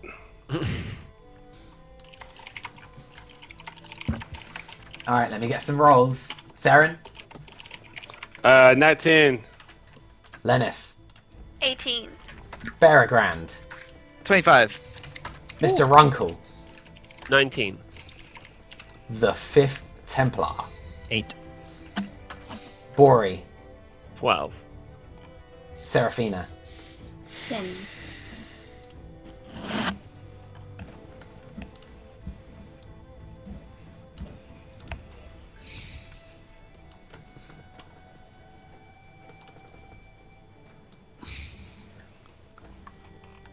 in which case, can you all see the map? I don't want to look. Okay. I don't want to. I don't see. Oh. Big. My god. Oh, come on, Cab. What is this? What? The fuck is that? The Attack on the Titan? What the hell is this? What is that thing? It's Holy called moly. it's called a wipe, is what it is. Ah, what's that guy? Oh, Huge wizard turns up behind you. Don't worry, I have it covered. Nope, he's tiny. What? So I'm thinking level 5 is probably good. I'm making a monk. How about you guys? All right. So first to react, Bearagrand. In fact, yeah, Bearagrand. What do do you I want have to any do? idea what this thing is? As you're looking over, it looks almost humanoid if it weren't for its absolutely gargantuan, titanic size. As it clamps down with a hand and slams into another building. The only thing that you can grasp, I mean, you could try me a nature check if you like, but it would be pretty difficult to know what it is.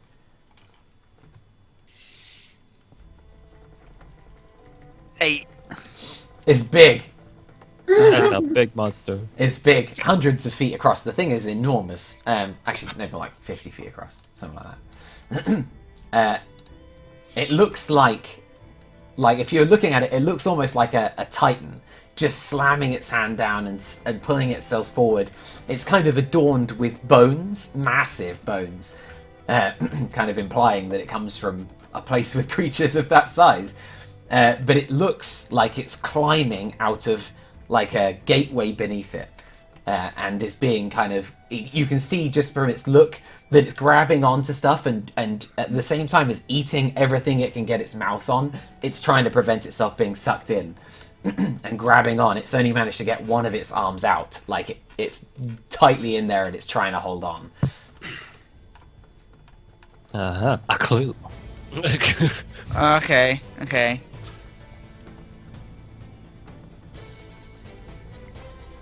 I can shoot it from here.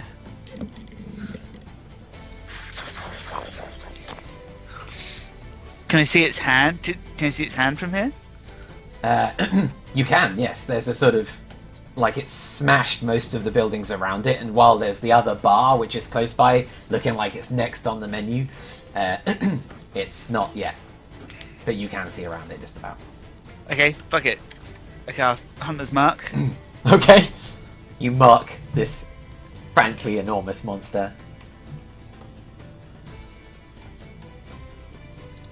As if And to I'm gonna say, that shoot one. it.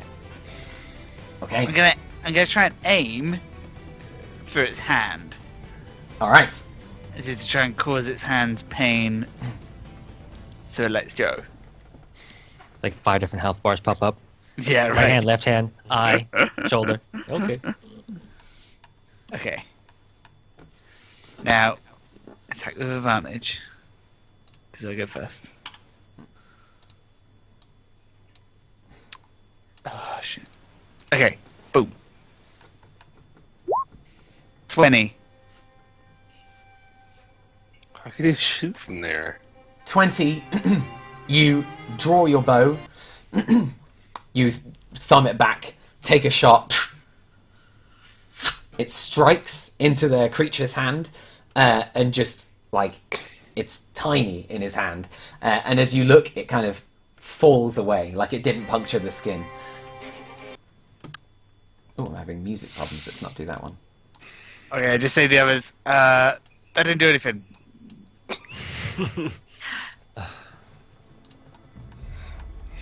Turn it over. I haven't got a lot else going on, unfortunately.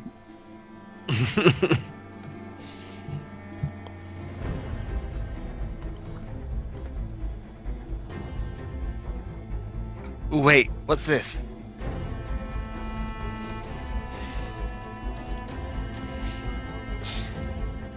Oh no, it's too late. I'm taking an attack. Okay, fuck it.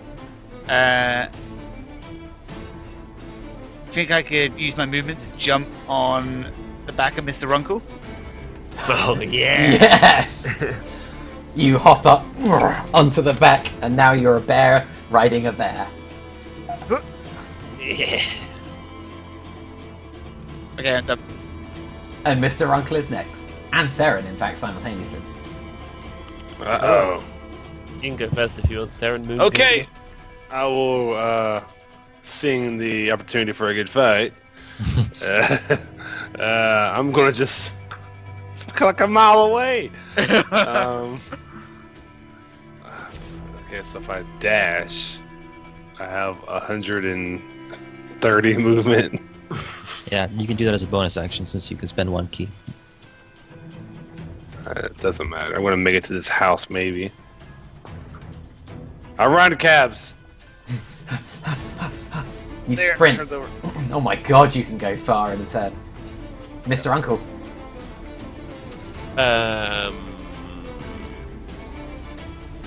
I think Runkle like looks to Beaugrand for some kind of like instruction. Like, Get ready to run.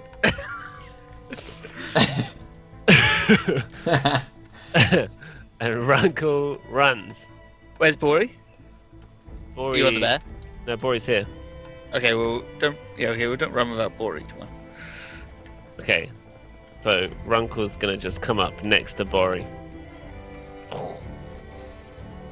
Like do like a handbrake turn. Yeah. And it's gonna scoop Bori up as well. Okay. Bori and Bear on the back of Bear. Can you lower Mr. Runkle so that we can see Smudge? Like in the send to back or How's that? I'm on top, aren't I can't see you. Like Runkle's Nope. on top of you for me. I? Oh, I'm on top of him for me. Oh, Oh. that's weird. I sent it. I sent it to maybe- back as well. Yeah, maybe it's just that like it puts my things on top for me. I don't know. Oh, maybe Who knows? No worries. clinging to his underbelly.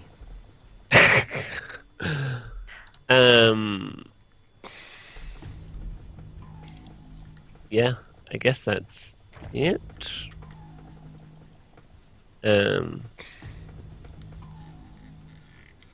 Yeah, that's it. Okay. That's some good music. It's just Runkle's just gonna wait and see. Okay. He's In ready which to go. case, Lenneth Vermilion. Alright, I'm gonna try to get closer because I don't have any spells with that range. No jet Gonna hands. move 60 feet. Huh? Nothing. Go on. To Did you say we can make a nature check to see if we know what kind of creature it is? Absolutely.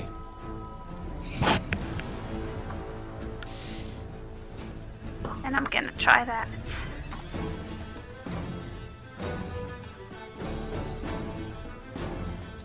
It's just 13, so It's bigger than any giant you've seen. yeah. That's it for my turn. Alright. Bori. I'm gonna fire the Runkle cannon at it. Yeah. It's I can shoot it because it has a maximum range of 500 feet, but it'd be at disadvantage because it's not in like the whatever Yeah. it's called. Yeah. But here we go. So handbrake turns, scoop Bori out, Yeah. Bori lands on the back, puts a hand into the back of Mr. Runkle underneath, like, you pull up the curtain, underneath the... Under the poncho. under the poncho, aim as best you can. Yeah. And she's like, Beargrad, hold on!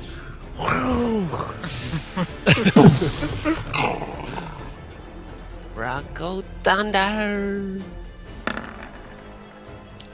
is 24. Oh shit, nearly a natural 20. Yeah, 24 it's a does hit. Oh shit! So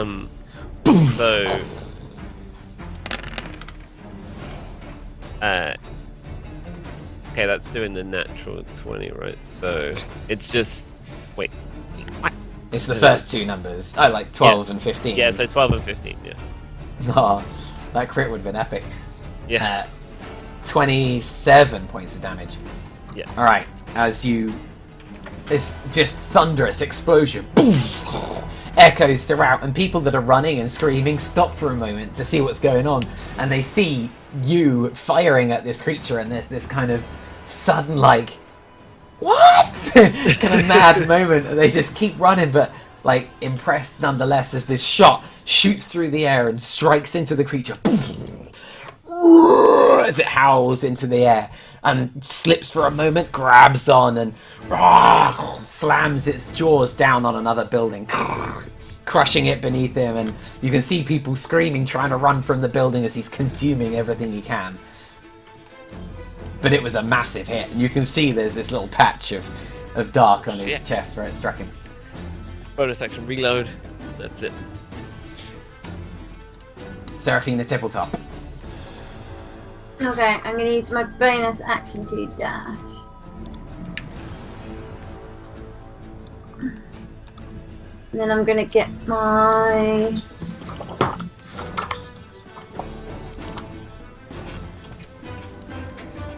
light crossbow out. Alright. And use You them.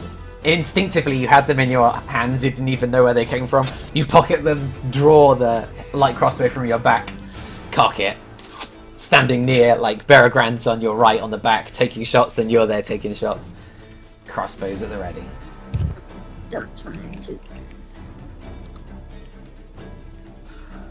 It's not been yet, has it? No, it hasn't. It rolled a 3.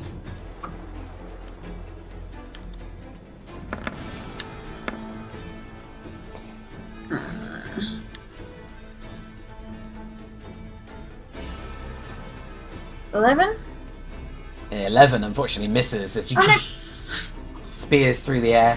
This one strikes him in the arm and like hits, but it just doesn't sink in, like it doesn't do much damage. One of them was a 1, so I get to roll it again. Yeah, roll again. I did wonder that actually when you rolled. I didn't see anything. Yeah. So just re-roll it. Yeah, it's fine.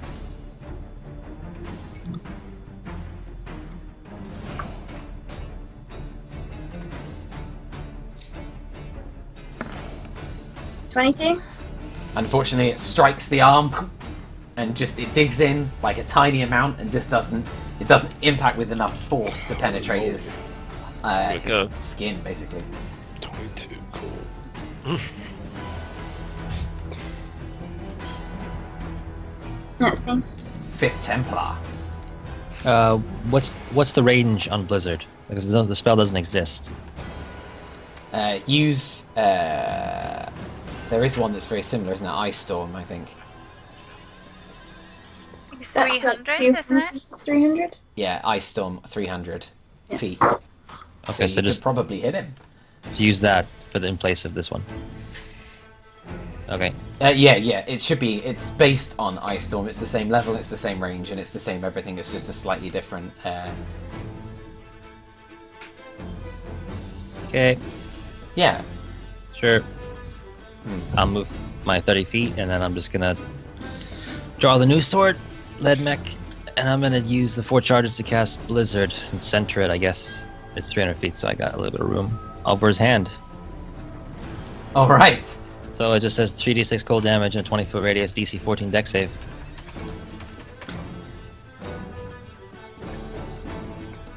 Genius.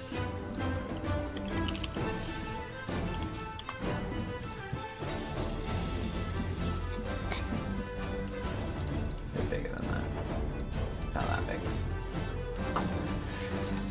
As you hold your blade before you, as you saw the winter night dew, and you summon into it this sort of cold energy that begins to swirl around it in a vortex, and you strike the sword forward, and this beam of blue energy shoots out of the blade into the distance, arcing slightly, and as it does, it sort of disappears into this fog and mist that swirls and begins to form a vortex of ice and hail and wind that circles his hand, and you see like this raging storm that only just encompasses his hand, and he takes, how much damage did he take? 10 points of cold damage, DC 14 deck save to have it. He is not going to get a dex save because there's no way he can dodge it without removing his hand, so he takes the full 10 damage. It's action to do these spells, right? He screams out. Yes. Okay. Bonus action, Misty Step, another 30 feet. Okay. But that's it for me. That's it. All right. Where are you? Oh my god, where are you? There you are. Right.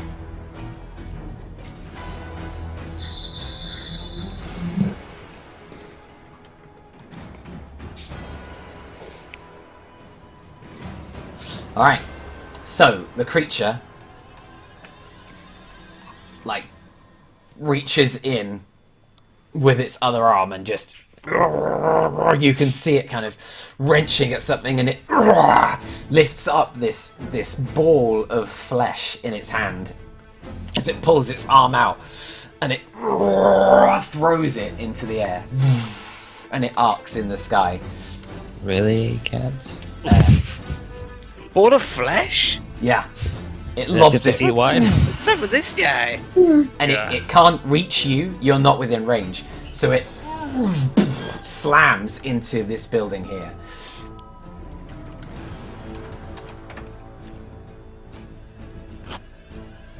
I don't have a ball of flesh. Oh, man. It's okay, we can Meatball? imagine. Can I look for a meatball? Yeah. No.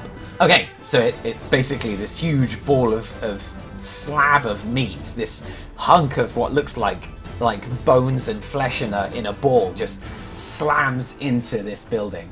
No, it can't reach Theron. See a lot of pings. Which building is it? Yeah, it is this one here. Thanks so much. This one, the big one. It crushes Oh, wow. this side of the building. It's pretty close to you. He threw at you. It turns out that, yeah, I did a little roll here just in case he could roll in that 20 or something, but no, he can't get beyond 120 feet with that strength throw. It slams into the ground and shakes, and you can see, like, as he hits it, the ice like begins to affect his hand, and he pulls it away and slips back into the hole slightly, and his arm disappears, and his other arm grabs onto the rocks again, and he tries to pull himself up. But that's his turn. Beregrand, you're up.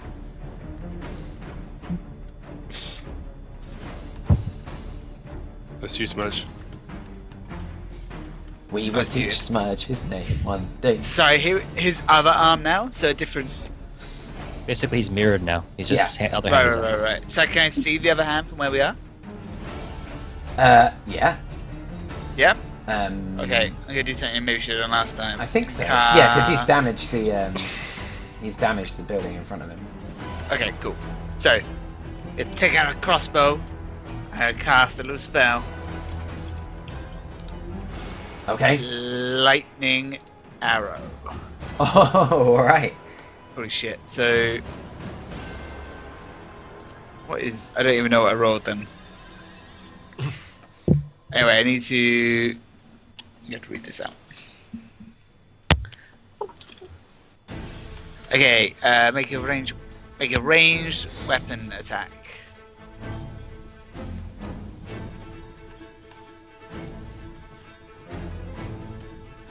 It's 21. 21 misses, unfortunately. Misses. It does. Wait. He's huge. He is huge. It's about getting through his armor, so it hits him. We'll say that it hits him, and it depends on what happens as to how much it affects him. I'll say. Okay, Because you're right, it will hit. It's just about penetrating the skin. I mean, the spell is that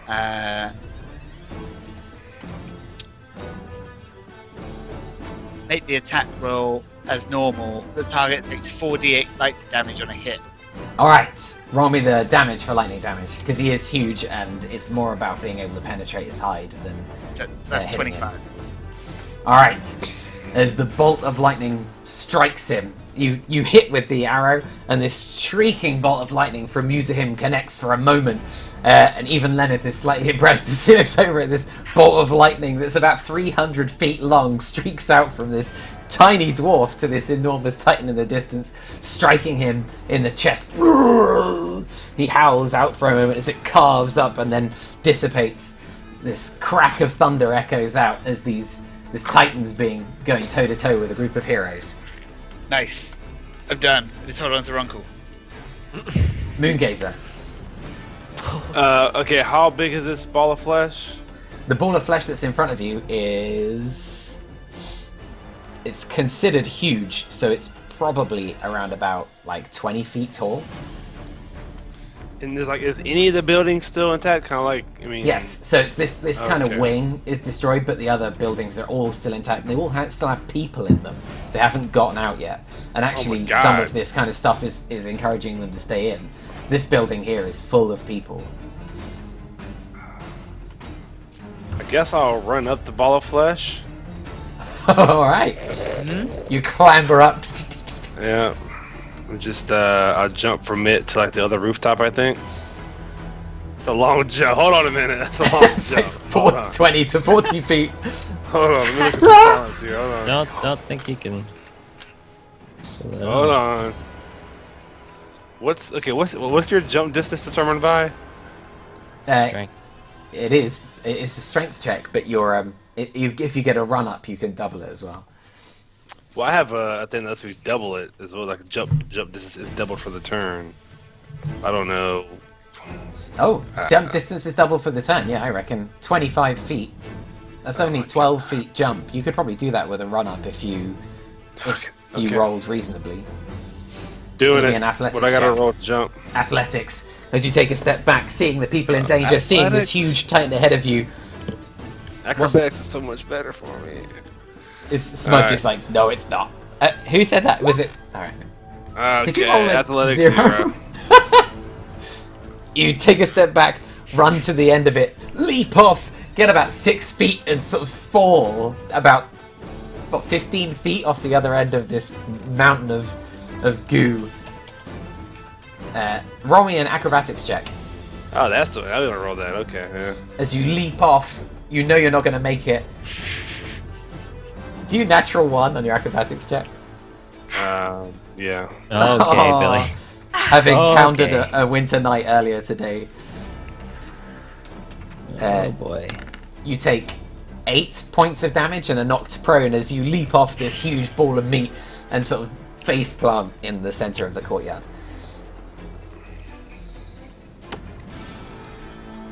Okay. Next. Oh. It's the one time for Theron that didn't work. Runkle is up. Runkle's gonna use his action to dash. He's gonna start moving in, seeing Theron go in. He's gonna go to here. Okay. Lenneth Familiar. If that's it for Mr. Uncle. That's it.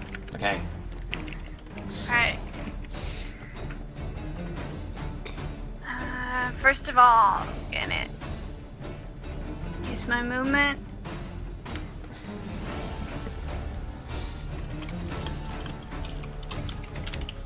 To here. Let's see.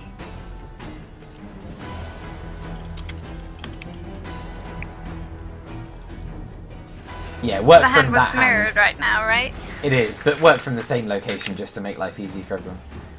I tried to mirror him Breaking a up a second little ago. bit. I can't really hear you. Give me 2 seconds. A lot of bit. Can you hear me now? Yes. Yeah, he's so use the same hand just for point of reference to make life easier. I tried to mirror him, but I can't do it. I thought I could, but I can't. Alright.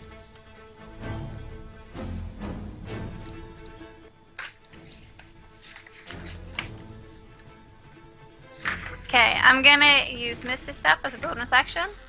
All right, you Get disappear. up to here. Can I ask what does your Misty Step look like? Like it's a It's a silvery mist, I think, nice, that appears like swirls around. And yeah. Particularly for you, like your flavor.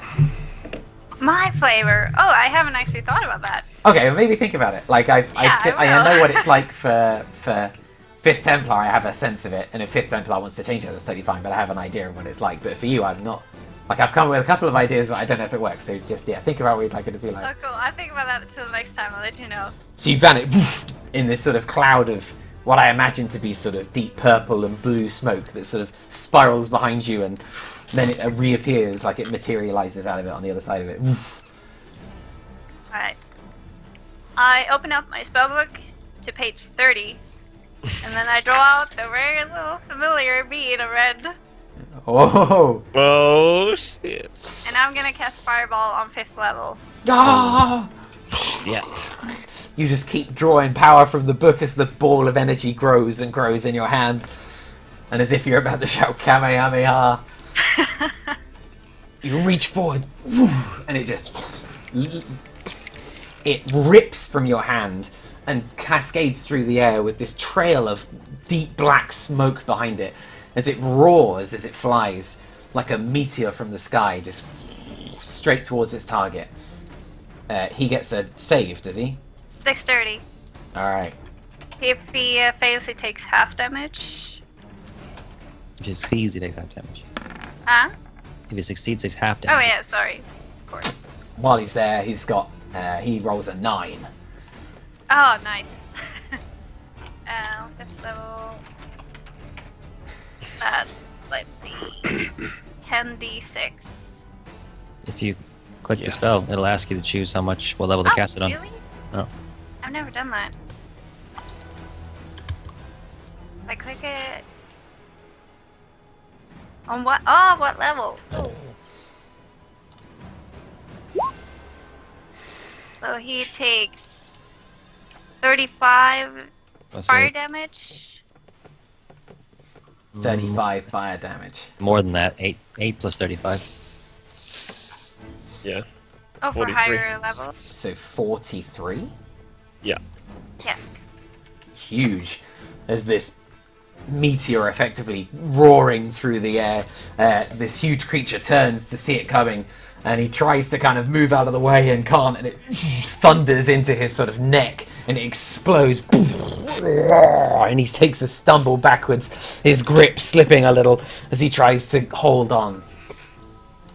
That's it for my turn. Huge fireball. So far, the people, like, there's a couple of people who are just standing watching as this person throwing a fireball, bolts of lightning, the monks sprinting forwards, and from their perspective, they didn't see what happened after he jumped off the meat, and other people, like, sending incredible shit at this thing, including Bori, who's already fired one thunderous cannon shot at it, and it's her turn next. I'm just firing the cannon again. Are you getting any closer, or are you going to fire from there? No, I'm gonna fire from here. Got it. Runkle's already moved. Wait, how far away am I now? Ruler, please. Ah, shit. Still too far. There's still disadvantage. Ooh, that's a natural one. Okay. Yeah. Misfire. Shit, is that it? You only get. Is that what you get? Yeah. Bugger. Alright. Then I'll take away the little fireball I had prepared. In case you... This one spears past his ear as he turns to face you, and you can see him clamoring, trying to pull his other arm out to reach for you to try to bring you in. Seraphina, you're up. Okay, I'm gonna dash again. Bonus action. Okay. So not well. And I'm gonna shoot again with my heavy crossbow. Where it is. Whatever it was. What was it he used? Light crossbow.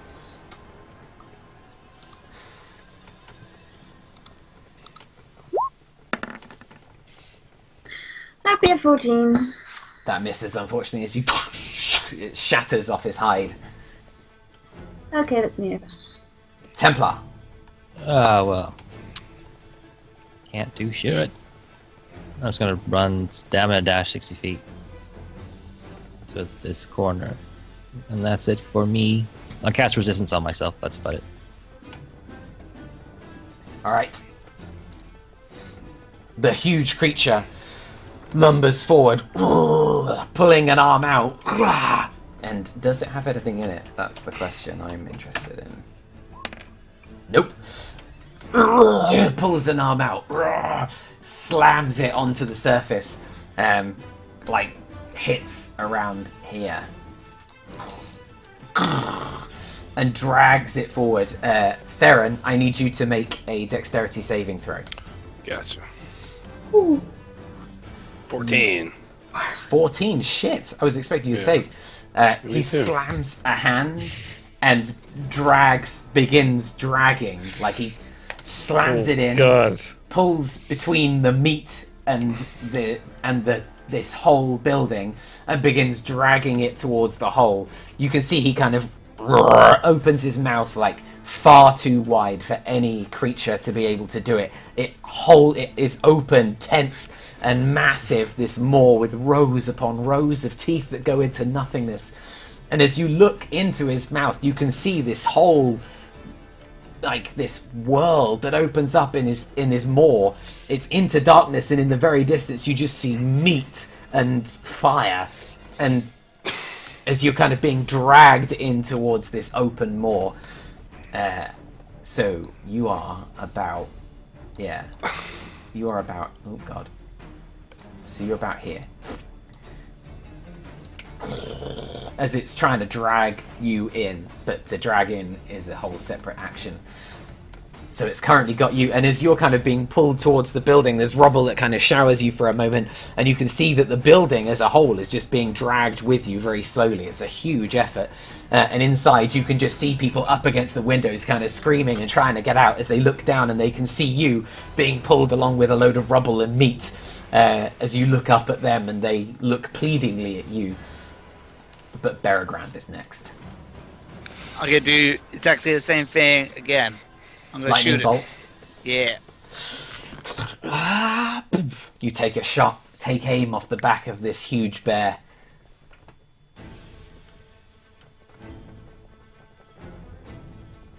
Let me roll for attack.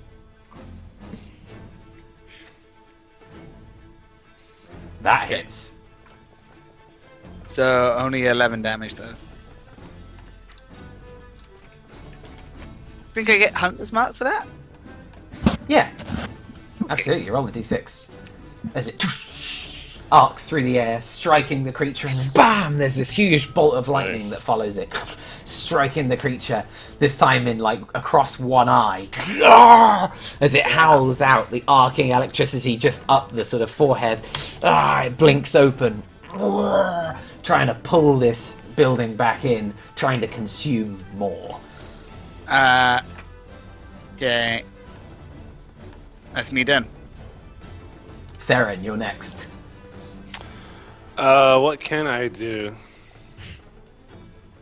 Like, am I in his grasp? Is what you're saying, or am I just? Yeah, you're not grappled at all. Like, Okay. It's not. His hand is too big to hold you, but it's enormous. It's like a landslide almost. You're just being carried by rubble and meat that's pushing you. The whole world, it feels, is moving.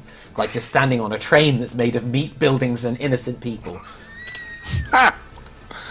Oh, I've seen that movie before. You know what? I want to try to.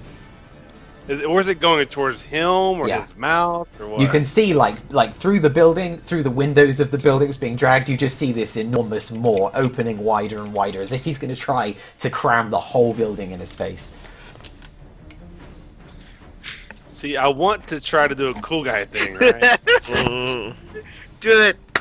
To where I'm a fast guy. I use the momentum to go at him, and I want to try to like, kick him in his eye. Yeah. Yes. So I don't know if I have to do like some jumping off of meat or innocent people to do that. Yeah, absolutely. Oh, You off the Great. meat onto the building, like you clamber up rubble and solid building that you can. And you reckon that as the building gets closer and closer, there's a moment where you can try and make the jump.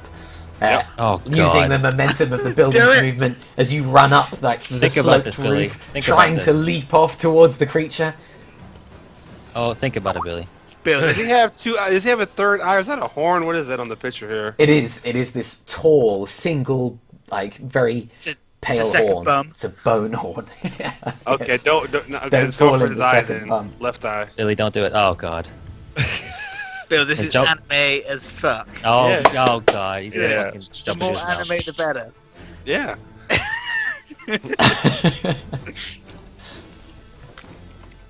What should I do?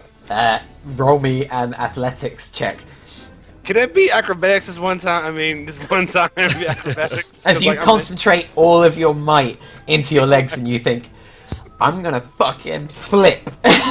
Yeah. Yes. I will let you roll acrobatics this one time Oh, for there's a the God. passion of what is happening.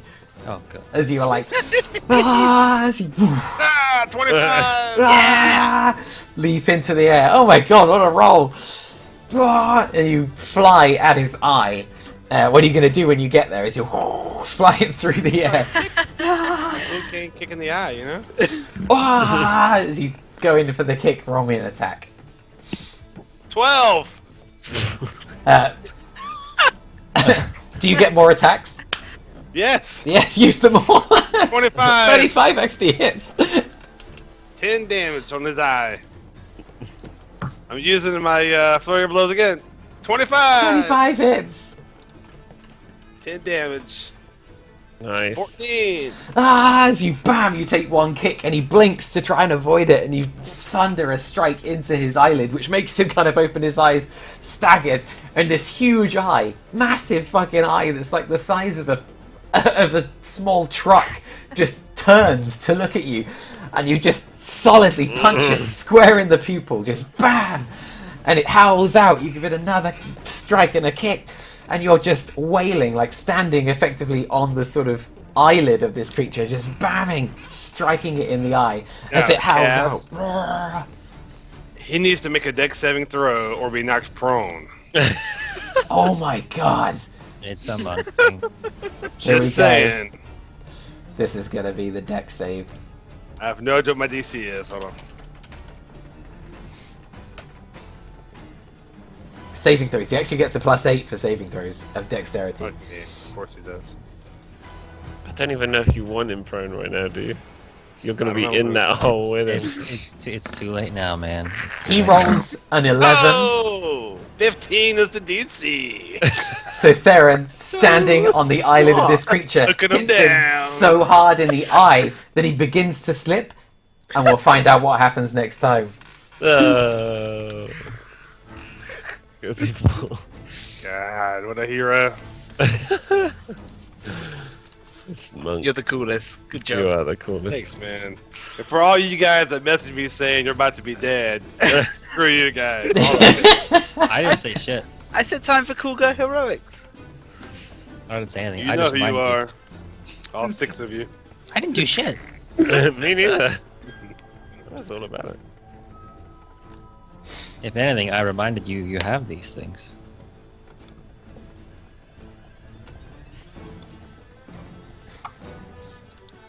Cool guy heroics. I was ready for you to roll a nat 1 and just end up in his mouth, and this could be a whole rescue operation. Yeah. Man, How- making plays. I'm mindful Yeah. of that Ellen needs to finish, so I think it's a good time to stop. Yeah. But is it possible to knock something this size larger than you prone? So you're gonna find out next time. Come together, a big think about it. Rules as written or rules as intended? Oh, no, they're. I think that's actually a thing, though. That probably is. That makes sense. Because yeah. I've tried to do that as Yeah, a druid a couple of times. My parade. So. I'm sorry. No. But it's like, it's just Bill, you're too yeah. cool, man. No, you can't be cool. I think Sorry, it is, but he's not knocked prone. But as he kind of begins to slip, everyone's contributing to this kind of as he's beginning to slip back into this gateway.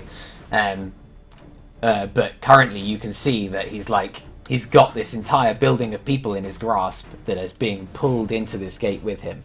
And so, what happens next time? We'll find out.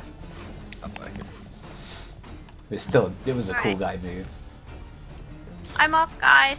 Thanks for tonight. What time? When do you want to play again? Let's do that quickly before everyone goes. ASAP. Monday next week? I don't have my phone. I have to check. Wait. Bum, bum, bum, bum, bum.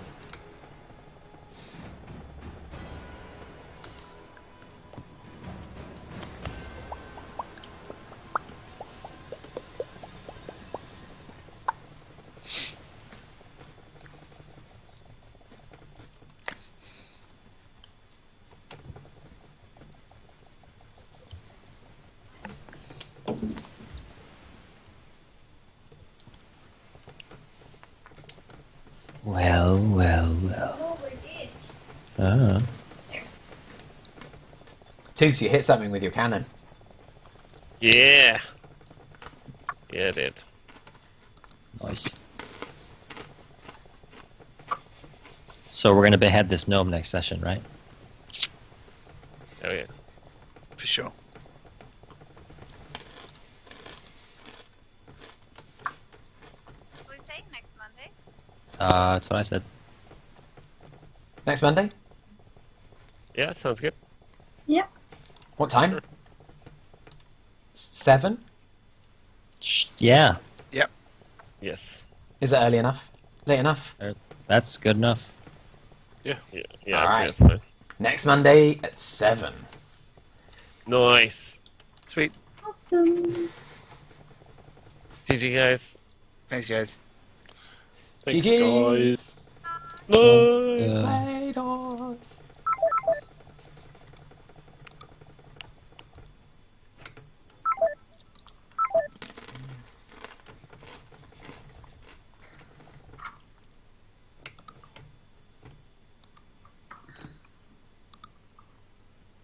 Matthew, Yeah. you okay? Yeah. Why wouldn't I be? Just I'm good. I'm good. I didn't die. I'm okay with that. There was Or a are you moment where I for- thought the group was in actually some trouble in there, but Yeah. Yeah, I know. Yeah. That's okay. Okay. When I retire the character, I'll just make sure to set his continued story arc to returns to Freeport and kills Captain Ibidwa. Well, I mean, Kinda lied to me. taking the crew isn't going to be a peaceful process. Hopefully not going to kill anyone, but... No, I'll go back and kill him. It's okay. Yeah, good. That would be an awesome story if you went back and were like, hey. I remember. Yeah. Please make sure you tell us though when the campaign is over and like the credits roll and like the stat summary plays, like X amount of people saved, kills, all of that, and then at the bottom it tells you what happened to the city of Freeport. Yeah. 'Cause Well, I'd like one to day know you might go back there, or you might hear about it. Well, I have a feeling we made the wrong choice, but that is... Well, I think my mistake in Freeport was twofold. One, there wasn't enough fighting, and two, there wasn't a strong enough story hook. So today, I created 3 campaigns that all have lots of fighting and solid story hooks. So I gave you kind of the option of going to any of those 3 because they're all planned, and you went to this one. So hopefully that is a better story hook. You know, it's a big thing, it's a fight, and it gets people in, and hopefully we'll have a bit of a story that proceeds from here. I agree. I just can't believe that Matt didn't think through that. The fact that we'd have to get off the island somehow. I thought that was promised. A way off the island was promised, not just a distraction. Yeah. Yeah. We could have caused a distraction. So yeah.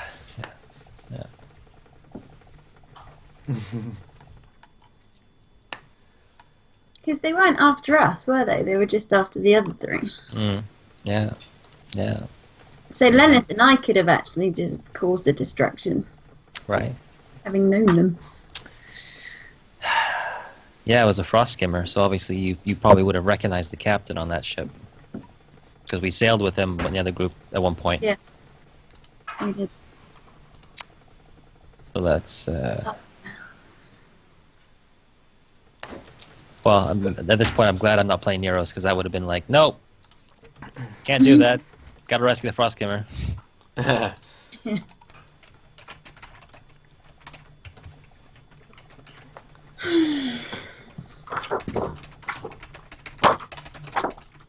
Did you get the Winter Night from the Dresden books?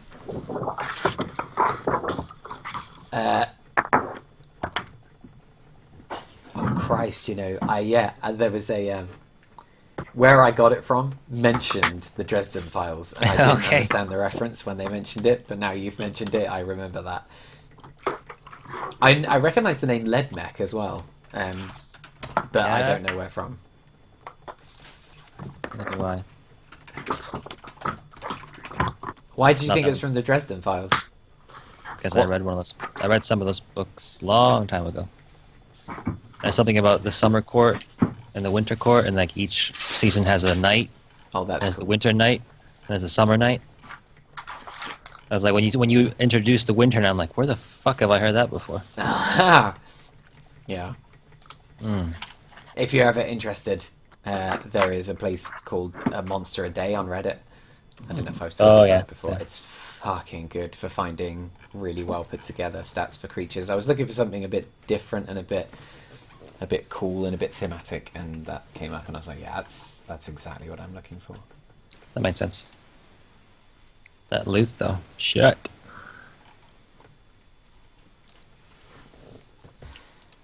I was so sure it'd be cursed.